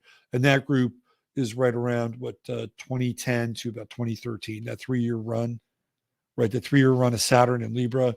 That generation is going to be hit by this in a big way, very big way. And they're coming of age. They're, 2009, by the time we hit 2025, 2026, right? So where are we? That 2009 to 2000. So they're about 16, 17 years of age. And Gen A is advanced. They're really advanced. And they're angry. Trust me, they're angry. They're angry about what they've been put through. Not happy. Not happy at all. Right? So these are the two generations that the Saturn-Neptune conjunction are going to affect the most. And Gen X, it's your time. You're going to have to step up. And Gen A, they're coming online, and you better hope they're on your side. Not only that, but we've got in April 20th, 4/20, 2024, hello, the U.S. Chiron return. There it is. 20 degrees. Isn't that interesting? 4/20. 4/20. April 2024, the Chiron return. Man, we're not quite there at the end, right? Saturn's over here in Pisces still, but it's paving the way. Just like these eclipses are paving the way for what's going to happen with Saturn and Neptune. Chiron right here is paving the way for what's going to happen with Saturn Neptune conjunction. Is it going to be a gun grab? They keep trying. They keep trying. Or in the final degrees here, this is going to be what the Sagittarius degree. We're moving into that Sagittarian decan finally for good. Are people going to be ideologically inflamed so that they're finally going to do something? Question mark. Uranus enters Gemini. Wow. And it enters the game. When is that? Well, July 7th, 2025. Ooh, wild card. Here comes Gemini. Here comes Uranus. 0 degrees. Now, I like this. I like this because of the day. We have a Jupiter-Sun conjunction July 7th, right around the country's birthday, Independence Day.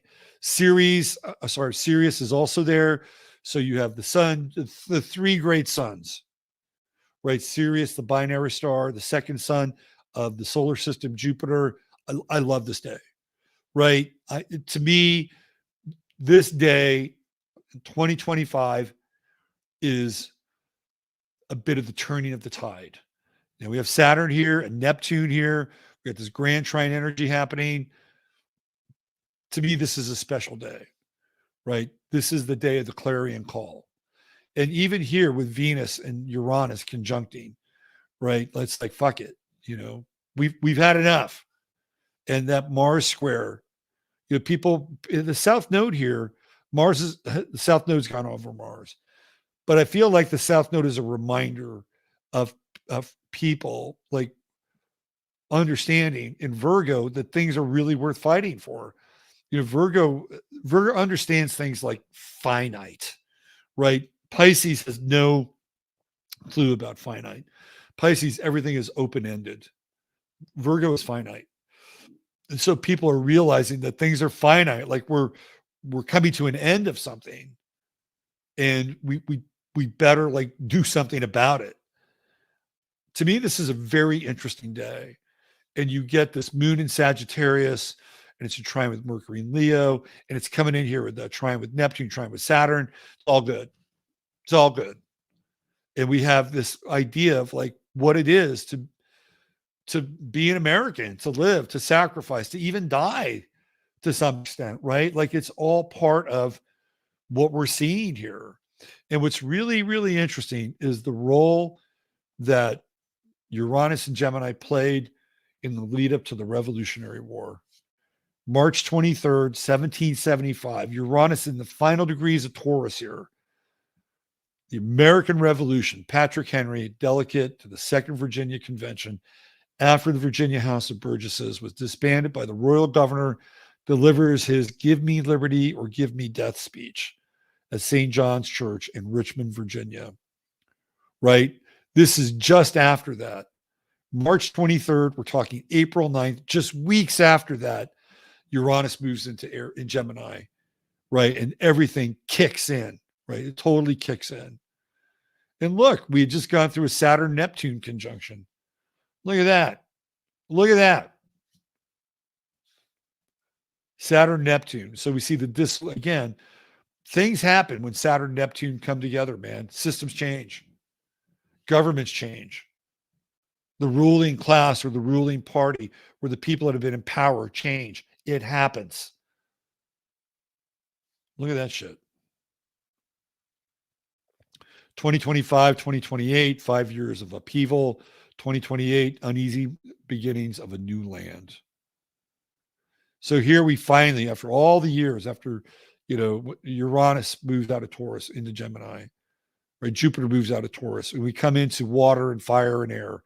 Finally, April 15th, tax day, Saturn moves into Taurus. Mercury is in Taurus, 0 degrees. It's the new land. 2028 is the arrival of the new land and the new world. Now, what's it going to look like? Is it going to be Agenda 2030 like, or is it going to be something very, very different? I think it's going to be different. I don't think Agenda 2030 is going to happen. Based on what I'm seeing here, it's not going to happen. But is it going to be easy? No, not everybody's going to make it through it. Sorry. Not everybody's going to make it through it. This is the way it is, right? This is a time where, you even if you're prepared, you may not make it through it. But we are going to get through it. And there is a new land. There is a new beginning, right? There's a new beginning here. And it comes out of these 3 years that I'm talking about with Saturn, Neptune, and the eclipses are all going to tripwire this thing. All right. So pay attention, because we're going from what? Aries to Saturn, right? Saturn been in Aries, it's moving to Saturn. So what is Aries? Aries is the fallopian tubes, right? The fallopian tubes. Aries is birth. When you think of Aries, right, what do you think of? You think it's birth. You're coming into the chart. You're coming into the ascendant. And what do babies look like? They're all bloody, right? It's bloody. It's hard. Sometimes the mother is in a battle, with life and death to give birth to a child, right? So we're in this 3-year period with Saturn and Neptune, right? It is the pangs of a long and extended birth. And then when we come through it, what do we got? Saturn, Neptune, the bloody labor of the new world, which brings us back to the 3 eclipses and the Aleph and the Ox's head and Taurus. Birth, new earth, but who shall rule? Right? So it brings us all the way back to the Taurus is all about birth. We've gone through this before. When you're conceived, it's in the 8th house. When you're born, right, you're coming into the ascendant, but you have really no capacity to take care of yourself, and you become a solid being when you move into the 2nd house, when you become Taurus, right, which completes the birth cycle. So this is the ascendant, and it's set, and then very quickly you're moving into the 1st house, 2nd house, which is Taurus. So these two, Aries and Taurus, are the story of where we're headed. And we're in it now. We're in it with the eclipses. So this is what I was trying to do on Sunday at the event. So is it going to be easy? No. Birth is never easy. Maybe the 2nd or 3rd time you do it, so I've heard, gets easier. But birth is what I went through with my kid. Started on Friday, ended on Monday. Right? Actually, started on a Friday, ended on a Sunday. Yep. Was not easy. Very difficult. Very, very difficult. And that's where we are. So these eclipses, which are lunar, right? If you think of the moon, and the moon and the sun, well, they're not lunar. They're both lunar and solar, but they're both playing a role theoretically, right? And it's an alchemical union. And there is this idea of birth. So think of these eclipses as being the harbingers of a new birth, right? Or the birth of something new. And it may help you get through them. Interesting times, right? Very interesting times. So there you go. All right. The Alpha Warrior. What if it was a clinical image of the other kind of John? You got something going on. There you go. Okay. Hey, we've got 2 hours and 54 minutes. We've got 355 people in here. Jasper, you've not made an appearance. Come on over here. Come on. He's tripping on the shadow. Come on. Come on. You want to make an appearance? Come on. Say hi to your fans before we sign off. Let's go. Come on. Come on. He's being shy. Has Jasper ever been shy? Come on. Come on. Let's go. There you go. There he is.